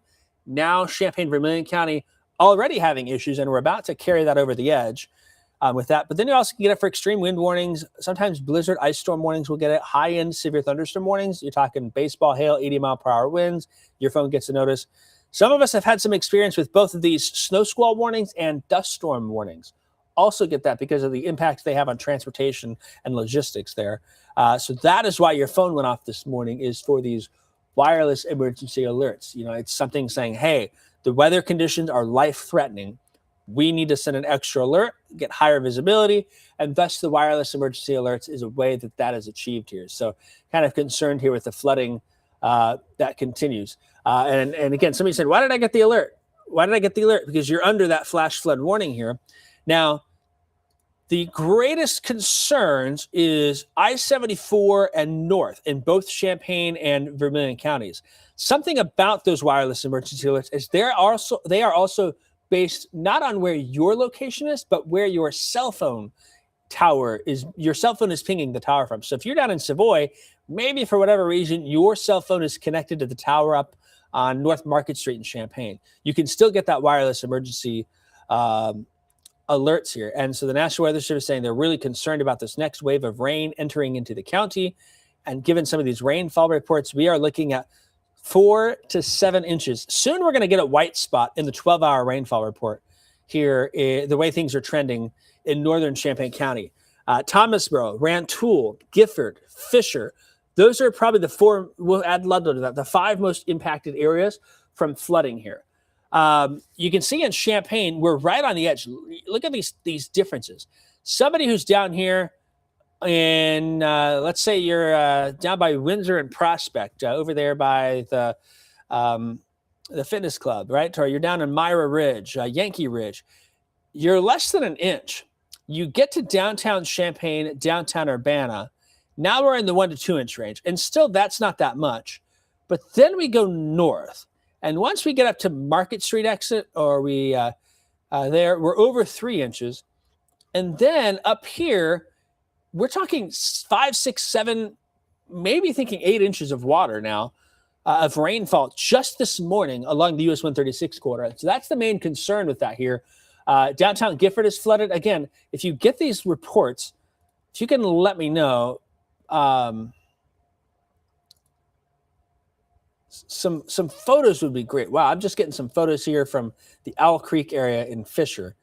And then Pepper Ridge subdivision. What town is?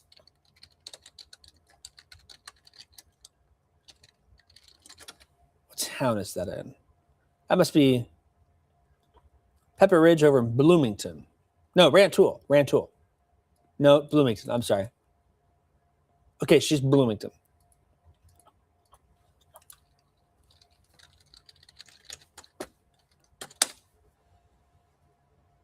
So the main concern, again, is for this flooded areas up there.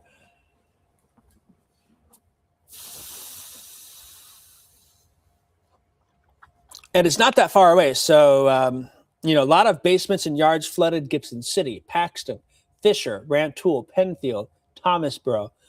You're in Mahomet, same thing. Look at that hard cutoff with those colors there. You go from yellow 1 inch, Seymour. Mahomet's in those maroons and red, and pretty concerning with how things are trending out here. We got a message of 4 inches of standing water in a yard in Urbana. I believe that is going to be up in Northeast Urbana from that there. So Northeast Urbana, I think that's going to be the mobile home park up there in Cunningham, where that report came from. We knew there's been some flooding up there as well. And so that's why this flash flood warning is in effect. But it's very crazy how much of a cutoff those rain totals are too. Like, the southern part of the county, Tolono, Savoy South, nothing with that there. So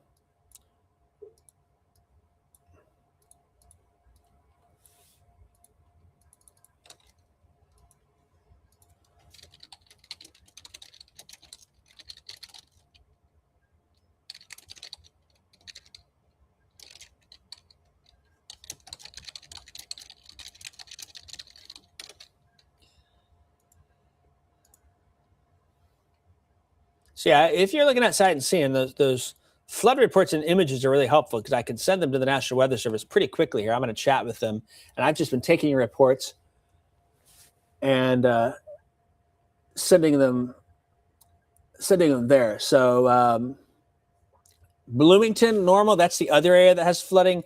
So far, they had a quick another round. And so you can see there's another one of those pockets of 6 to 8 inches there, south and southeast part of town. We know that the Sugar Creek and town has had some flooding. We also know that, hang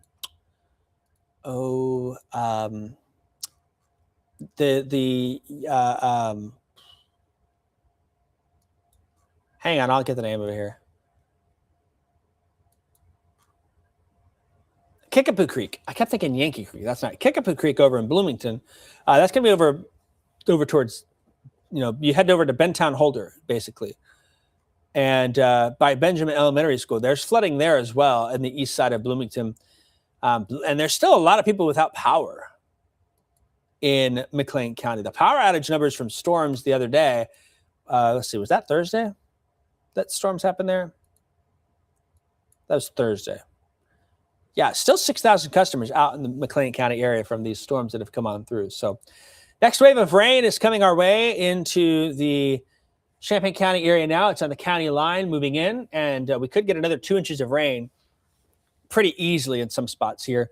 And this is also going to add rain down to areas in Champaign County that have not had it. So Tolono, Philo, Broadlands, Allerton.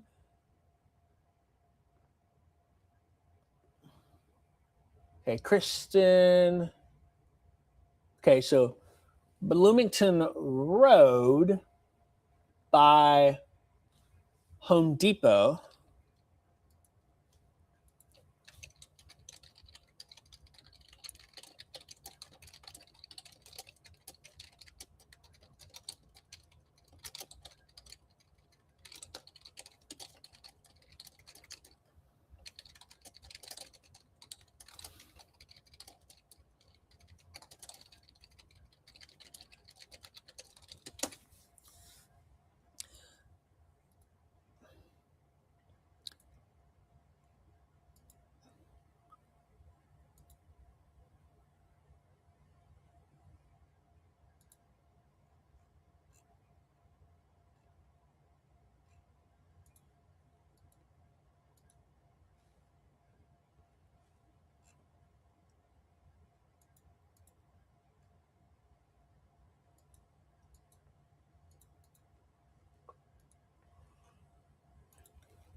We're still going here, folks. It's 6:10 in the morning.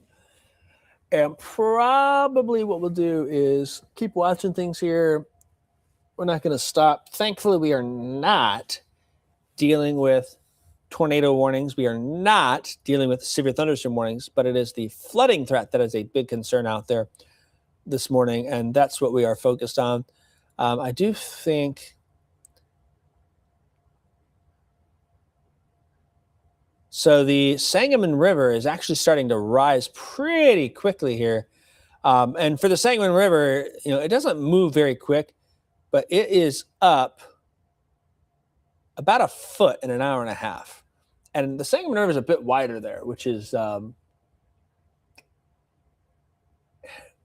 happening here. The other thing is this rain and activity is going to exit by midday. And we have a dry afternoon, evening here. There may be a few light spotty showers, but nothing like this. So the morning is stormy. The afternoon, late afternoon, evening, looking pretty dry out there. We'll just be wringing out the water.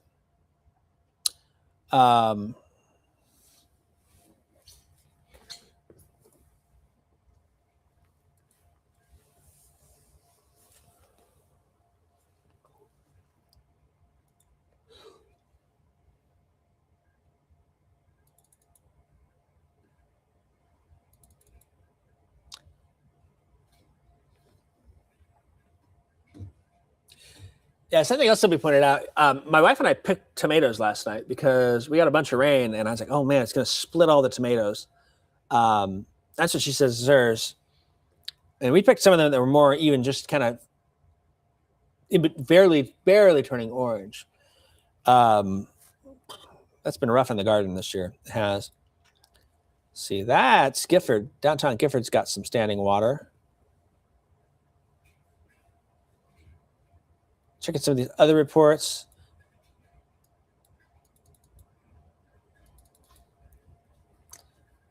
Septic tanks backing up, sump pumps running constantly, basements filling up with water.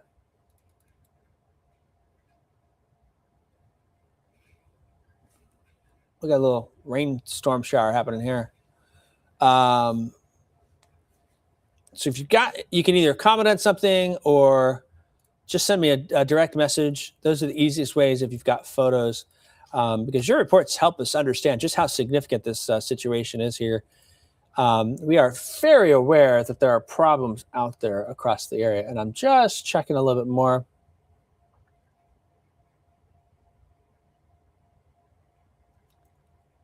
Highland Drive. That could be a flooding report there. Interstates are still open. They look okay here. Usually they build those up a little higher, but there's some tropical downpours. I'm sure there's going to be some slide offs and crashes here and there. Hydroplaning could be an issue. Every once in a while you get that, but interstates look fine. It's going to be more your lower level streets, things of that where you have issues. And we know in Northeast Urbana, there's been some flooding. Somebody commented, said Bloomington Road in Champaign has flooding. And that's the case. Sloan saying, how many tornadoes have you seen this morning? We have not had tornadoes. We are not on here for tornadoes. I want to be very clear on that. We are here for the flooding concern moving on in. So let's pull up our, I'm going to pull back the live camera. And we're going to get to the studio here. Take a look. There's Effingham. Effingham's, anyone in Effingham? Anyone down there watching? No concerns there. Here's the studio camera, though. And I'll take it and start to spin it around a little bit. And that right now is looking more north, north, and east.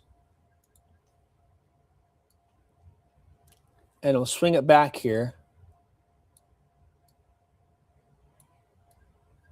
And we'll probably see the sky look a little darker out west as this next line is moving on in here. We do have two Sugar Creeks. That's something that people have been commenting on here. There's a Sugar Creek in Bloomington, McLean County. There's a Sugar Creek in Indiana and moves into Iroquois County. So there are two separate Sugar Creeks, kind of like there's two separate Vermilion Rivers. You've got the one in Iroquois County and you've got one up in LaSalle County there. The Salt Fork has like 3 or 4 branches or forks or whatever it is, the West Fork, but kind of the same concept with that here. So there we go. There you can see some of the lightning coming in with some heavy rain that continues to work its way on through here. And we're adding more. Champaign and Vermilion County, whatever you've had so far. And wherever you are, you can add an inch or two of water pretty easily across most all of Champaign County with this heavy rain that's coming on into town here. So, severe weather, not a problem this morning. No issues with that. But the heavy rain's coming on in. Mahomet, Fisher, you're now getting another round of heavy rain coming on in.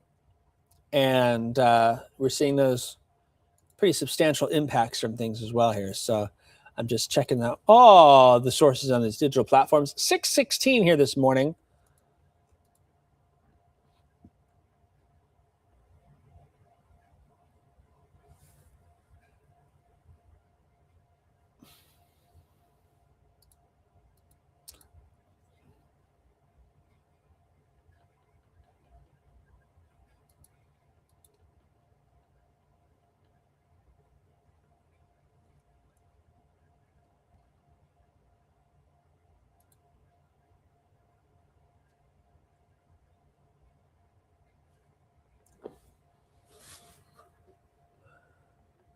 Yeah, Jimmy's on there saying, yeah, Mahomet, rain picking on up.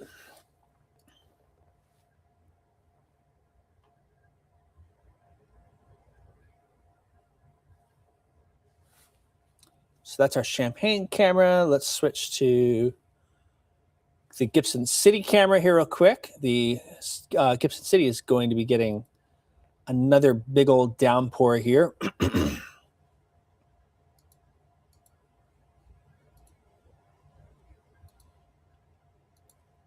So here's Gibson City, another tropical downpour showing up. thunder, lightning, torrential rain. I've got it pointed now south over the annex there, and I'll turn it back to the south and east a little bit, and maybe, or south and west, I should say.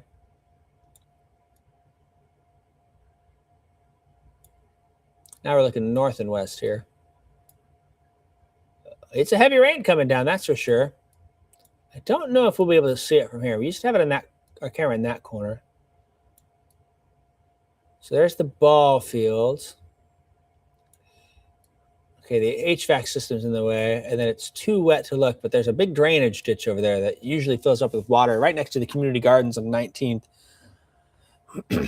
Right next to the golf course parking lot. So I have a feeling that's pretty high with water as this rain and storm activity continues to push its way on through here. Checking your reports out there.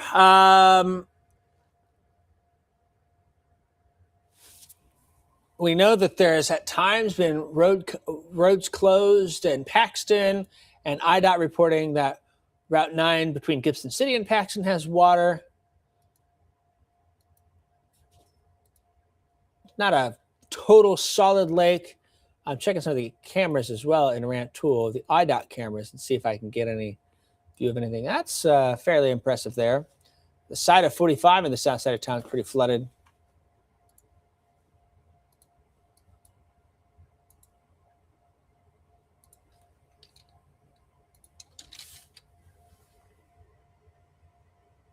So kind of looking out Gibson City there.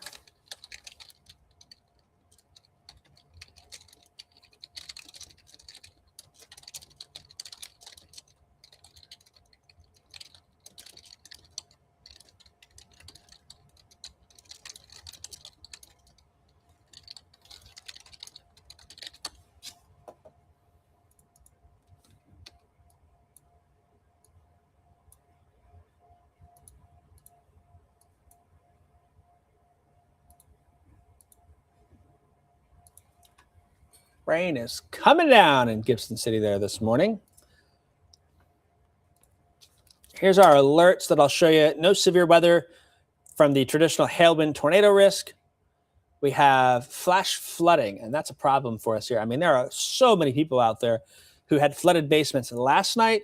They are dealing with flooded basements again this morning, back-to-back nights. Just not good with that being the case here. So just checking out those cameras. We've got one on the interstate. That one looks fine. I-57 is built pretty high up. By Ludlow there. I've got a handful of cameras in Rantoul.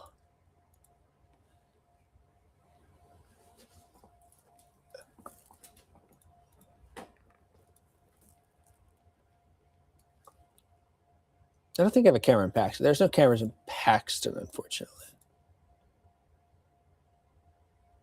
See Muhammad.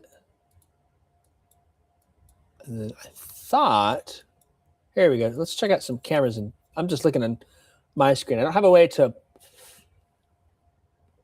pull it out and look, but North Danville, the IDOT camera network, that shows some water. It's not looking crazy up there.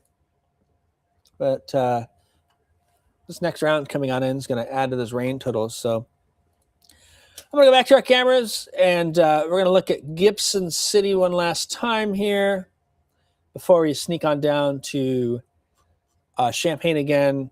Some more tropical downpours coming on in, but some significant flooding along the Route 9 and US 136 corridor setting up here.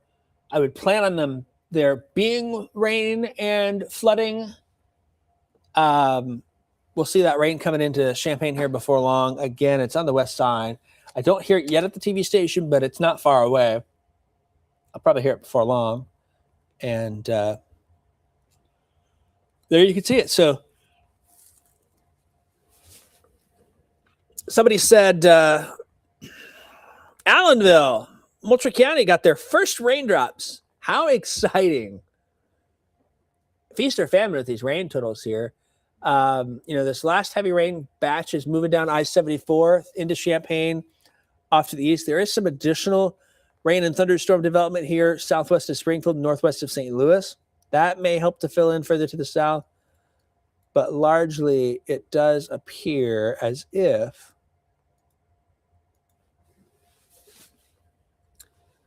take a look at the regional view. The end is coming here. I think by lunchtime, we're in a much better situation for the rain. We could dry things out, but perhaps we get some more rain and storm activity a little further south. You can see it's trying to build there a little bit more before things clear out. And that should allow for this afternoon and evening for things to be okay. If you've got some pictures of flooding, please send them to my Facebook inbox. Just go to my Facebook page, direct message them to me there. Unfortunately, I'm not able to take them on the chat for our comments, but that's a great place to just pass that information along here. We'll go back to our camera real quick because some folks saying it's pouring in Southwest Champaign, and you can see that rain now coming back into play here.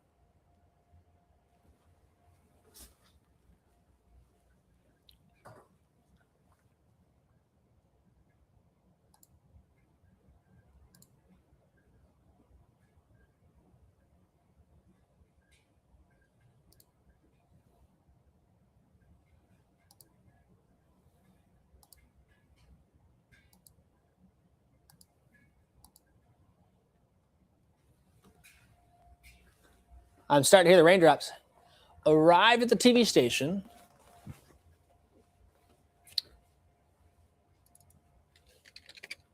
And we'll pull in our Neal Street camera in front of the building.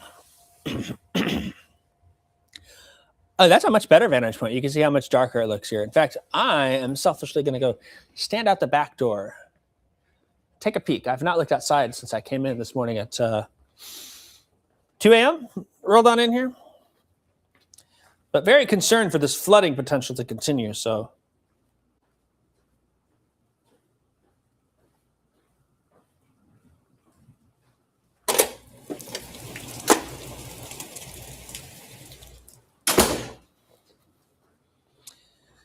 It's a gully washer out there now.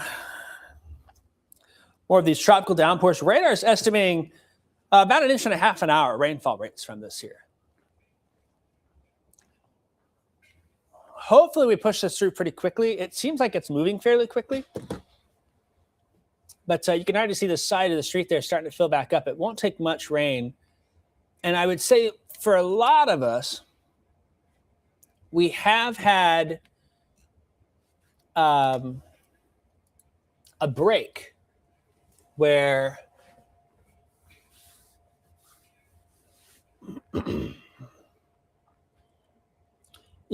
that little gap maybe helped us for, the other night it was like constant. It just didn't stop. You got 8 inches all at once. We've had a few little breaks, I think, in here, which maybe has helped out, but going to keep an eye on that.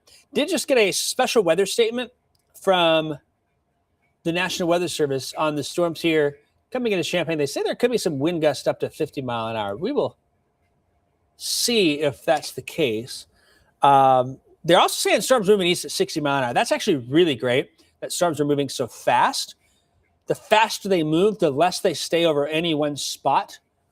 And when that happens, then, if it sits in one spot for an hour, you just get constant rain. But if it's moving quick and accelerating out of here, one, we're going to get it to the Indiana state line quick. It's not our issue.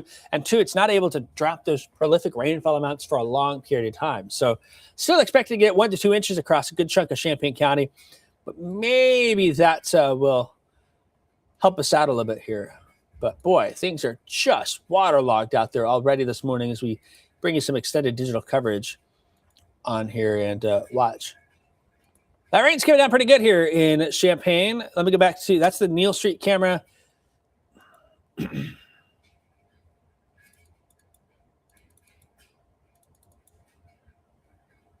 That's looking a little higher up.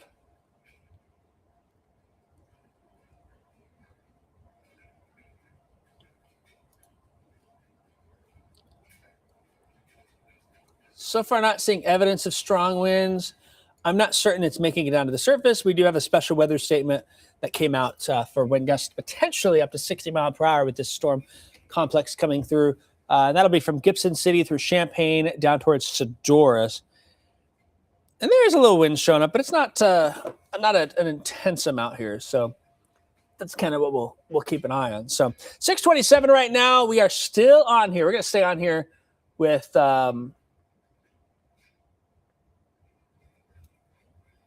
we're sticking around here for a little bit more. I'm hoping if this line gets to Danville by 7, it's moving at 60 mile an hour. Once we get the leading edge out, then perhaps we'll be able to kind of slow down coverage. I'll be able to get ready for the morning show at 8 a.m. And we will continue to have some issues with flooding that are a little persistent, but we're over the thick of it, I think. We've got this last round working its way on through. And so that's something that we're kind of keeping an eye on here. Wow, some of these reports about Fisher area flooding coming in are pretty substantial here.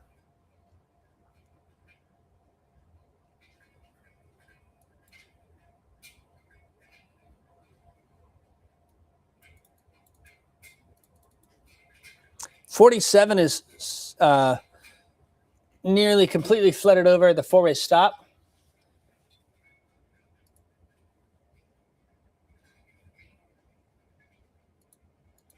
And then I do want to just, while we're talking, if anyone's in Jacksonville, curious about Jacksonville and west of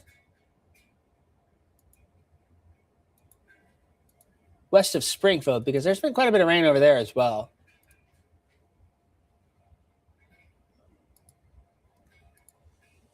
So if anyone's watching over there, they've had estimated 3 to 4 inches of rain. The rain has let up a bit in Jacksonville, but we got this line cluster coming on through here.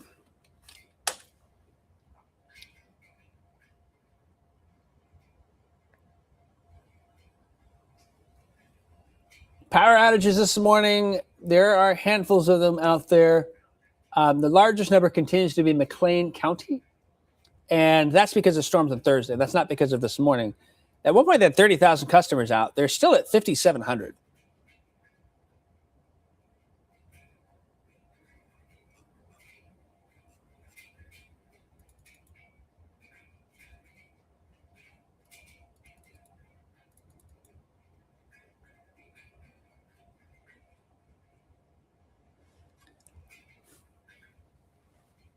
$6.30. That switch there.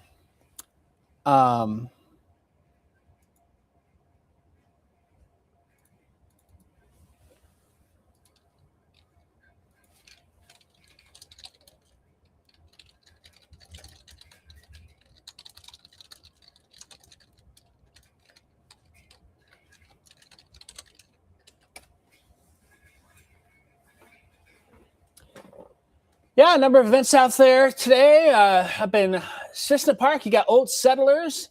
They got the annual parade here. I do think that by lunchtime, storm activity is out of here. Really, this is the last line coming through now here at Champaign, and it's a gully washer. We'll pull back up the Neal Street camera, real water duster there.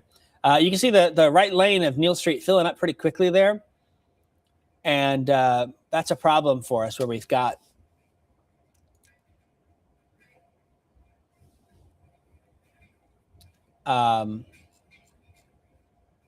got that rain moving on in. So, this round is coming here. It's raining heavy in Fisher. To say how quick it was, the heaviest of the rain started 6:18, and by 6:30, it's already through Fisher. It's still kind of lingering in Gibson City, but it's not lasting all the time in one spot. It's moving through pretty quickly, so you may get 30 minutes of some persistent rain. That's still more than enough to add an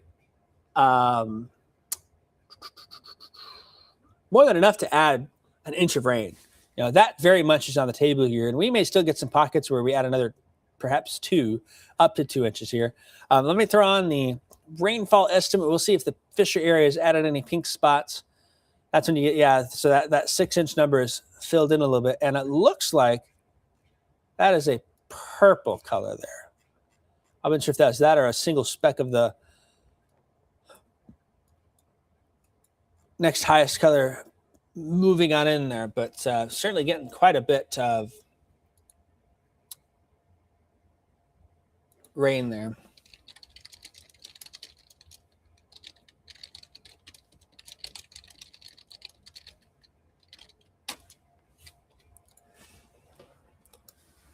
So there's the 12-hour rainfall total. This is the big problem is for Champaign, Vermilion, and McLean counties here is this stretch of rain.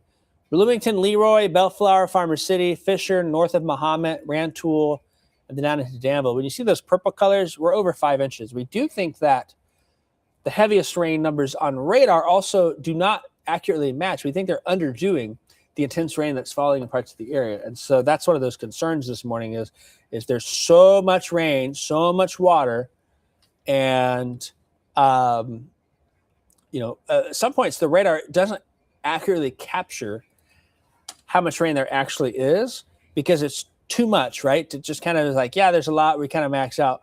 And so it may estimate, oh, we've got 6 inches, and really there's 7 or 7.5. So that is what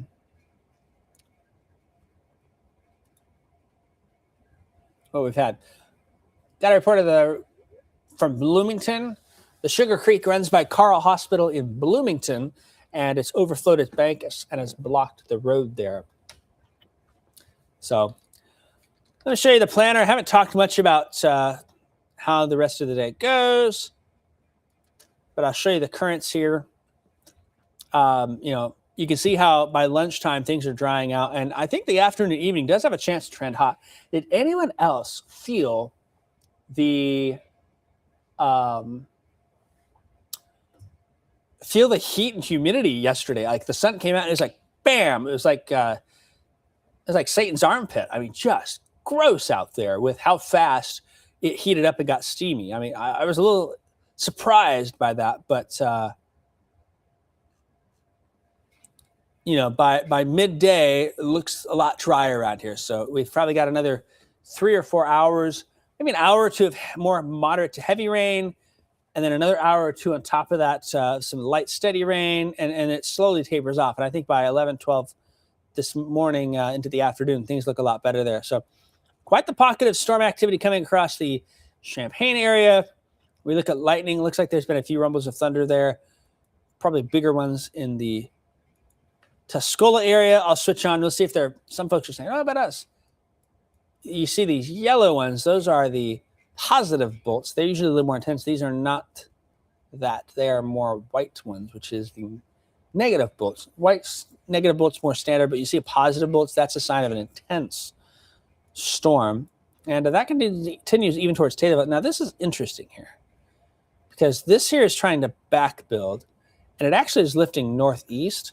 So that could turn into an I-72 problem pretty quickly for us here as we watch.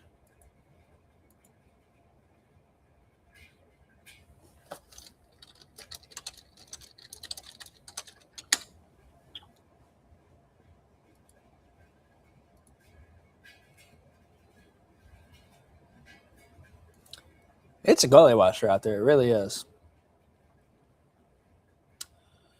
Michelle asking, would a drive from Champaign to Monticello at 7:30 be a not bad idea?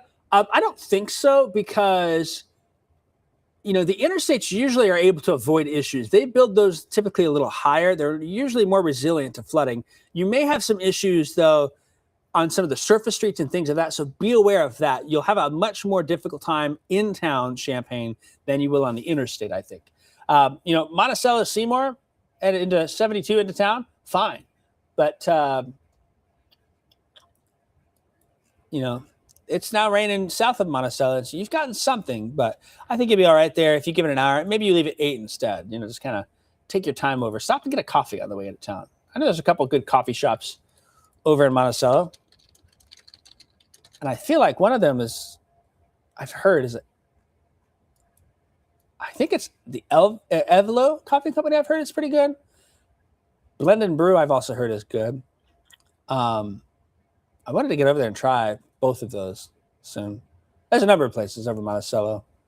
I do not get over there enough. But anyways, stop by there. Get a coffee. They open at 7 a.m. Tell them I sent you. Just say that to them, right? And take your time getting over here. So that's what we got.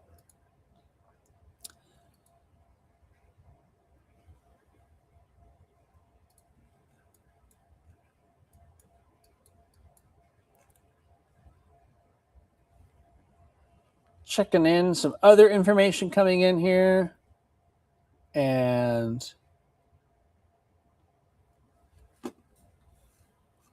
It's wet out there, that's for sure.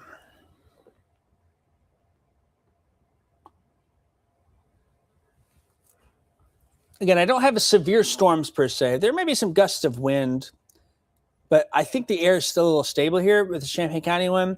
So I don't know if it's all making it to the ground. We'll keep an eye on this storm activity southwest of Springfield. That may have a better chance to congeal into a line and put some wind. And should it congeal into a line, it may carry more to the south and east. But radar's not really showing a whole lot over there. It's showing, if you look, very subtle, but it's there. This backwards C shape right there.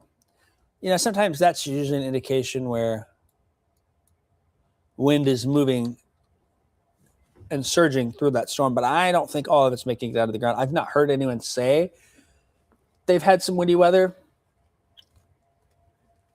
So that's kind of the case there.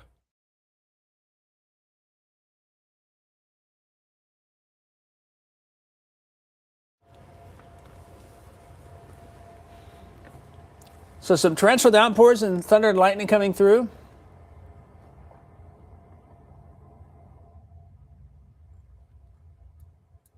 Down towards between Monticello and Sullivan.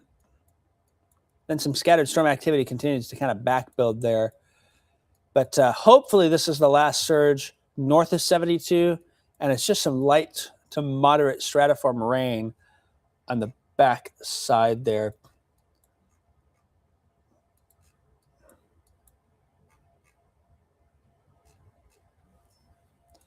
You kind of see here where there's been this slight south progression with things. Excuse me, as the rain moves east here, and that's what we'll continue to see over the next little bit. And not much more than that. It's trying to, some dry air is trying to punch into that stratiform rain as well and eat it away. So again, it may be 6:30, and some of you are thinking, oh, I got afternoon plans, you know, whatever's going on. Midday onward looks pretty good here. It'll be cloudy. At some point, the sun comes out, and it could heat up pretty quickly.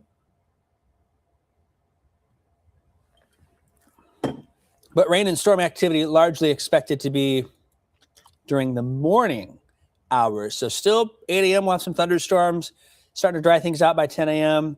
and into the afternoon. It says cloudy. I think we'll have a little more sunshine than that. I think we'll also have a little more sunshine probably south. We'll see how much the storm activity continues to push. But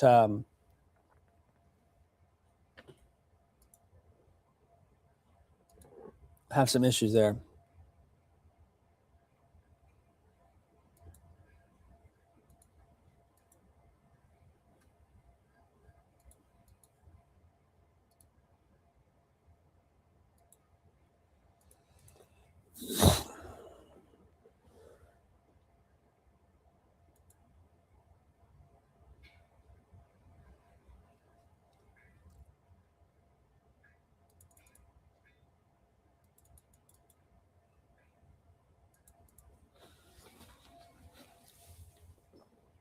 So that's kind of the look for tonight here.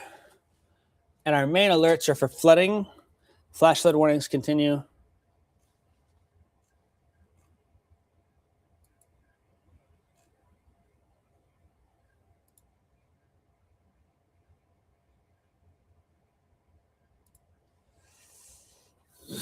So the flash flood warning continues McLean, Ford, Champaign, Vermilion counties.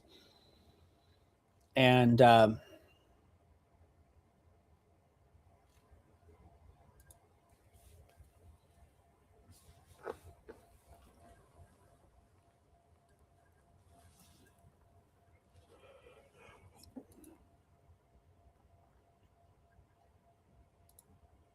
whew.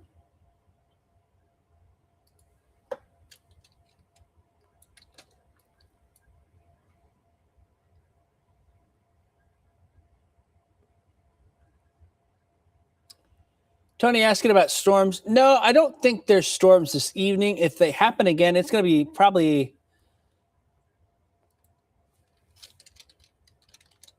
after midnight. There could be a few pop-ups. I just don't think that's going to be an issue, though, here tonight. It's not going to ruin plans, per se.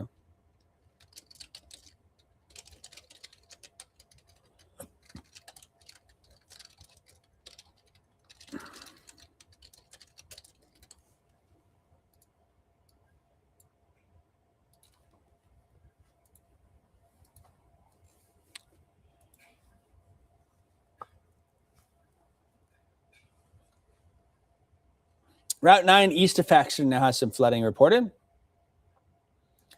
A number of roads in Paxton underwater here at this point.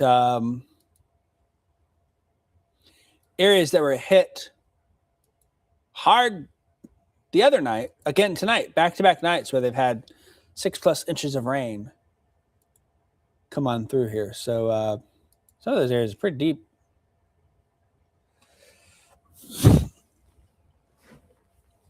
Deep amounts there. So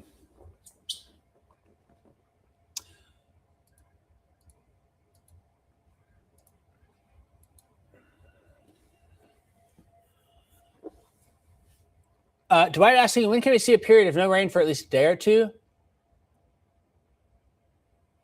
Monday, Tuesday. I think there may be a little lingering rain Monday morning. More than likely, though, I think most of Monday and Tuesday are pretty dry here. So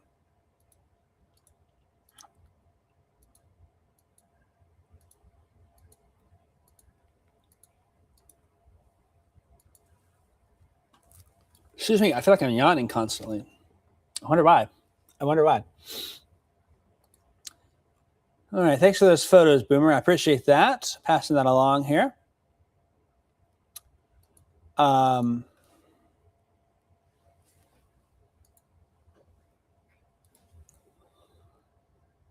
leading edge of that rain and storm activity already crossing the Champaign-Vermilion County line, and it doesn't look quite as impressive. It's still there.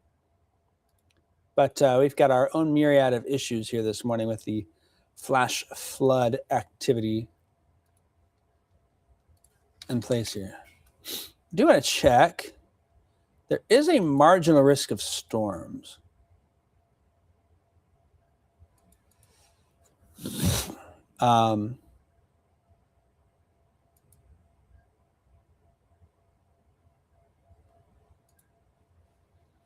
I don't think that's a huge. What is that?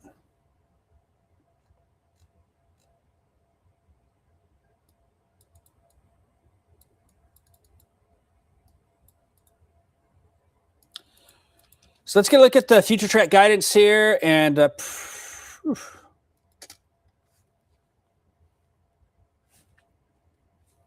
need to. It gives us an idea. It's doing okay, but notice how we get past 10 a.m. and it wants to one exit it all and two kind of weaken it. There may be some severe weather in East Indiana and Ohio today, but through 6, 7, 8, 9 o'clock, things are fine out there. We're good. That's one run of guidance. I'll check the other one. Now, I always want to check and make sure the beginning of it matches. And that looks, it gets the idea across, right? Trend's drier by midday afternoon. Things are fine. And now we're talking, 4, 5, 6, 7 in the morning, maybe some additional storms coming to the north there as well. So we'll keep an eye on that. There you can see the flash flood watches, and then the boxes, the lime green boxes are flash flood warnings there. Got a YouTube comment. Look out the windows in Rantoul, and the yard is gone. They live in a lake. I am not surprised by that. Now that the rain's kind of letting up, we'll check out Neal Street. And yeah, that right lane's got some water on it, some ponding of water on the roads. It's probably doing that in some common spots as well. Still got some moderate rain coming down. I can hear it. It's not as heavy as it was earlier, which maybe is some good news. So here's the plan. What I think we're going to do. We are probably going to wrap this up at 7 a.m. is my thinking. And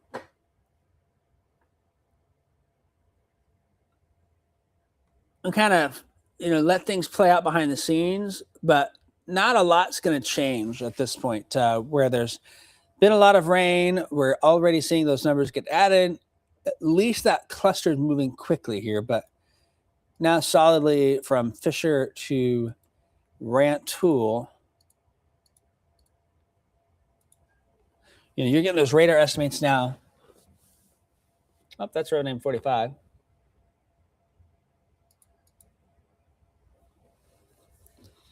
Seeing those totals now getting up and over 7 inches in some areas. So Just that heavy pocket, Rancho Thomasboro over towards Fisher and Dewey.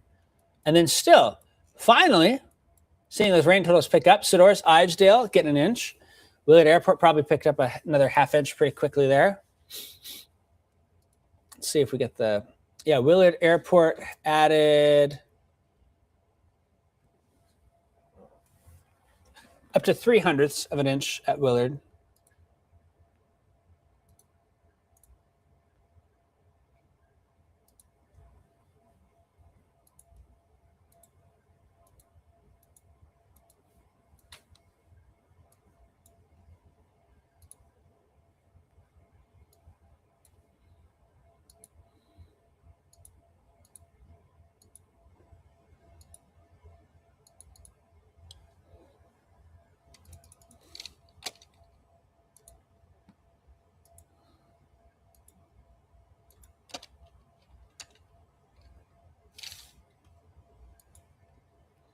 So I think that's what handled things here is kind of watch that play out.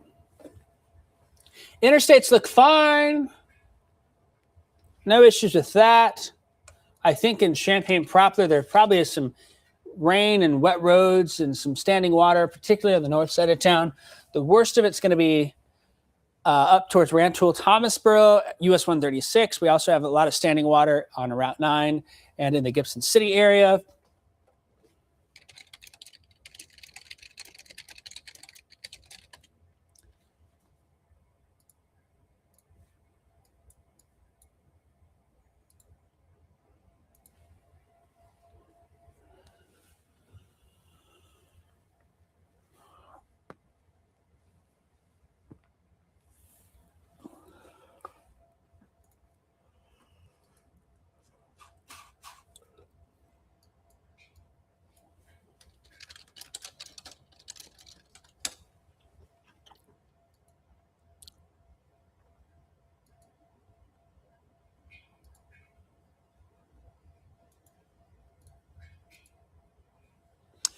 So yeah, we'll kind of wrap things up here shortly. We got a little bit more to look at. We'll kind of take a tour around. Here's Danville. We're looking at those pink colors. You're in the 3 to 4 inch range total there. Still, this rain coming in probably pushes more of that pink, and maybe we get a few spots of purple to appear here. You get up towards Bloomington Normal. Same things. We're looking at the 4 to 7 inch range total here. Gibson City, Paxton on the northern edge of that. I-74 seems to be the southern edge of that in Champaign County. There's some additional rain out there. Curious to hear from Jacksonville, Morgan County, anyone on there. Radar estimating 4+ inches. Some of those areas. And then Coles County this morning has had nothing. Same for most of Edgar County. Effingham, I-70 has been dry. Nothing down there either. So this kind of gives you a map that shows where that heaviest rain has fallen. It's been a swath from Fulton County, Illinois, through Tazewell County, McLean County, Southern Ford, northern Champaign County, and into Vermilion County. I would expect at this point, Vermilion County, you've probably got another inch, maybe inch and a half coming. The rest of us are under an inch, more than likely under a half inch that are expected to see rain. And that'll be for areas that are in yellow. If you're south of that, I don't know if you can still pull an inch off or not. But when we look at radar here, that's the Skycam. Again, there we go. Maybe this will work. You can kind of see it's trying to evaporate up. There is that additional storm activity building on I-72 west of Springfield, so we'll keep an eye on that. But it looks quite soggy out there as we start our morning.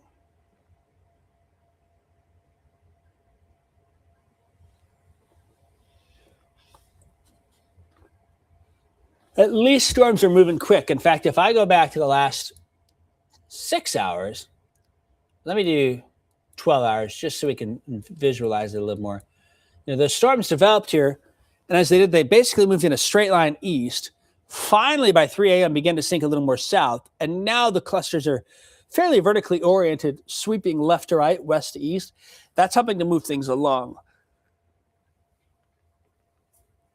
So we're seeing that. We will see how far south the rain gets.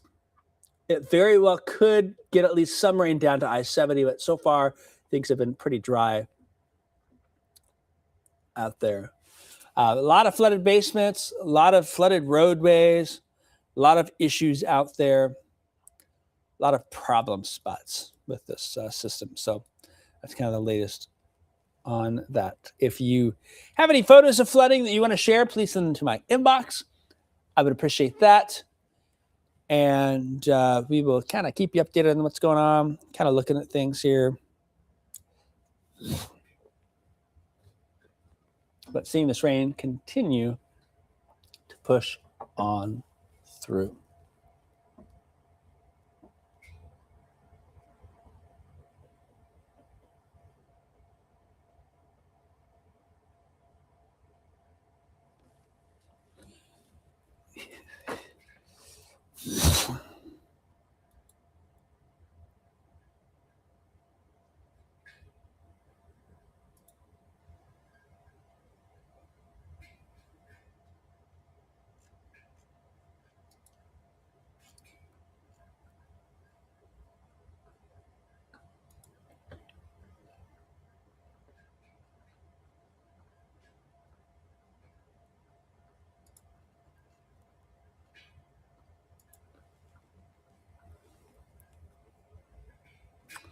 We're not looking at severe weather here.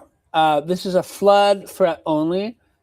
And with storms beginning to have a little bit more motion and trying to weaken a bit, I don't think we add a lot more than what's already been done. Look for an inch or so on top of it coming into Vermilion County. Mainly a half inch or less north of I-72. We'll watch some of those pockets if they train over the same spots here. We could still get some inch reports east of I-57 pretty much here. The some areas that are dry are going to add that rain soon. That's the other thing.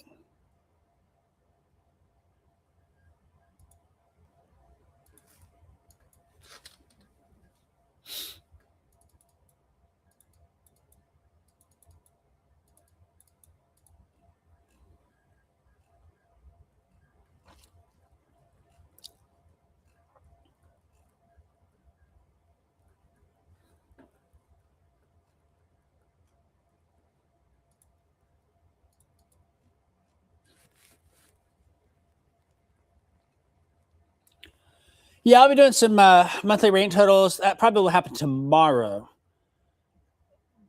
The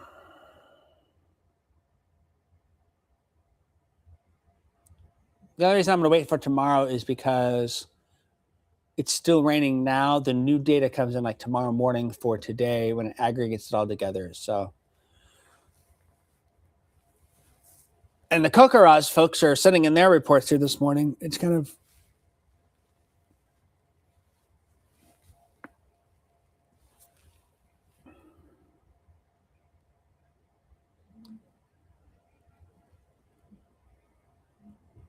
so that is what we got. All right, folks, we're going to wrap this up. I want to thank you for following along this morning. Hopefully you have enjoyed various points of this coverage. From when Kevin was here earlier, we sent him home. He made it home laying in bed. He got the wireless emergency alert right as that happened, and they said that jolted him awake for the flash flood warning there. But I'm going to sign off here. I might go next door and get a coffee, to be totally honest with you, now that the rain's kind of letting up in Champaign a little bit. But if you got any flood reports or photos, you can message me directly. Would appreciate that. We know there's quite a bit of flooding in northern Champaign County. We know there's a lot of flooding in Vermilion County, starting to see that a little bit more. Not as bad as last night, or I guess the night before, whatever you want to call it here. Route 9, Gibson City to Paxton, and eastern parts of Ford County as well have had some issues. McLean County seemed to get hit hard. It does seem like tonight's event won't be even quite like this, but we will keep an eye out. And if you want to see me again, I will be on at 8 a.m., 8 o'clock on CBS for CBS This Morning. So that is what we will have for you. And with that, I will bid you farewell. I'll have updates at 8, and we will keep you updated as we go through the morning. Good news, by late morning into the afternoon, things looking a lot better and a lot drier. Stay weather aware.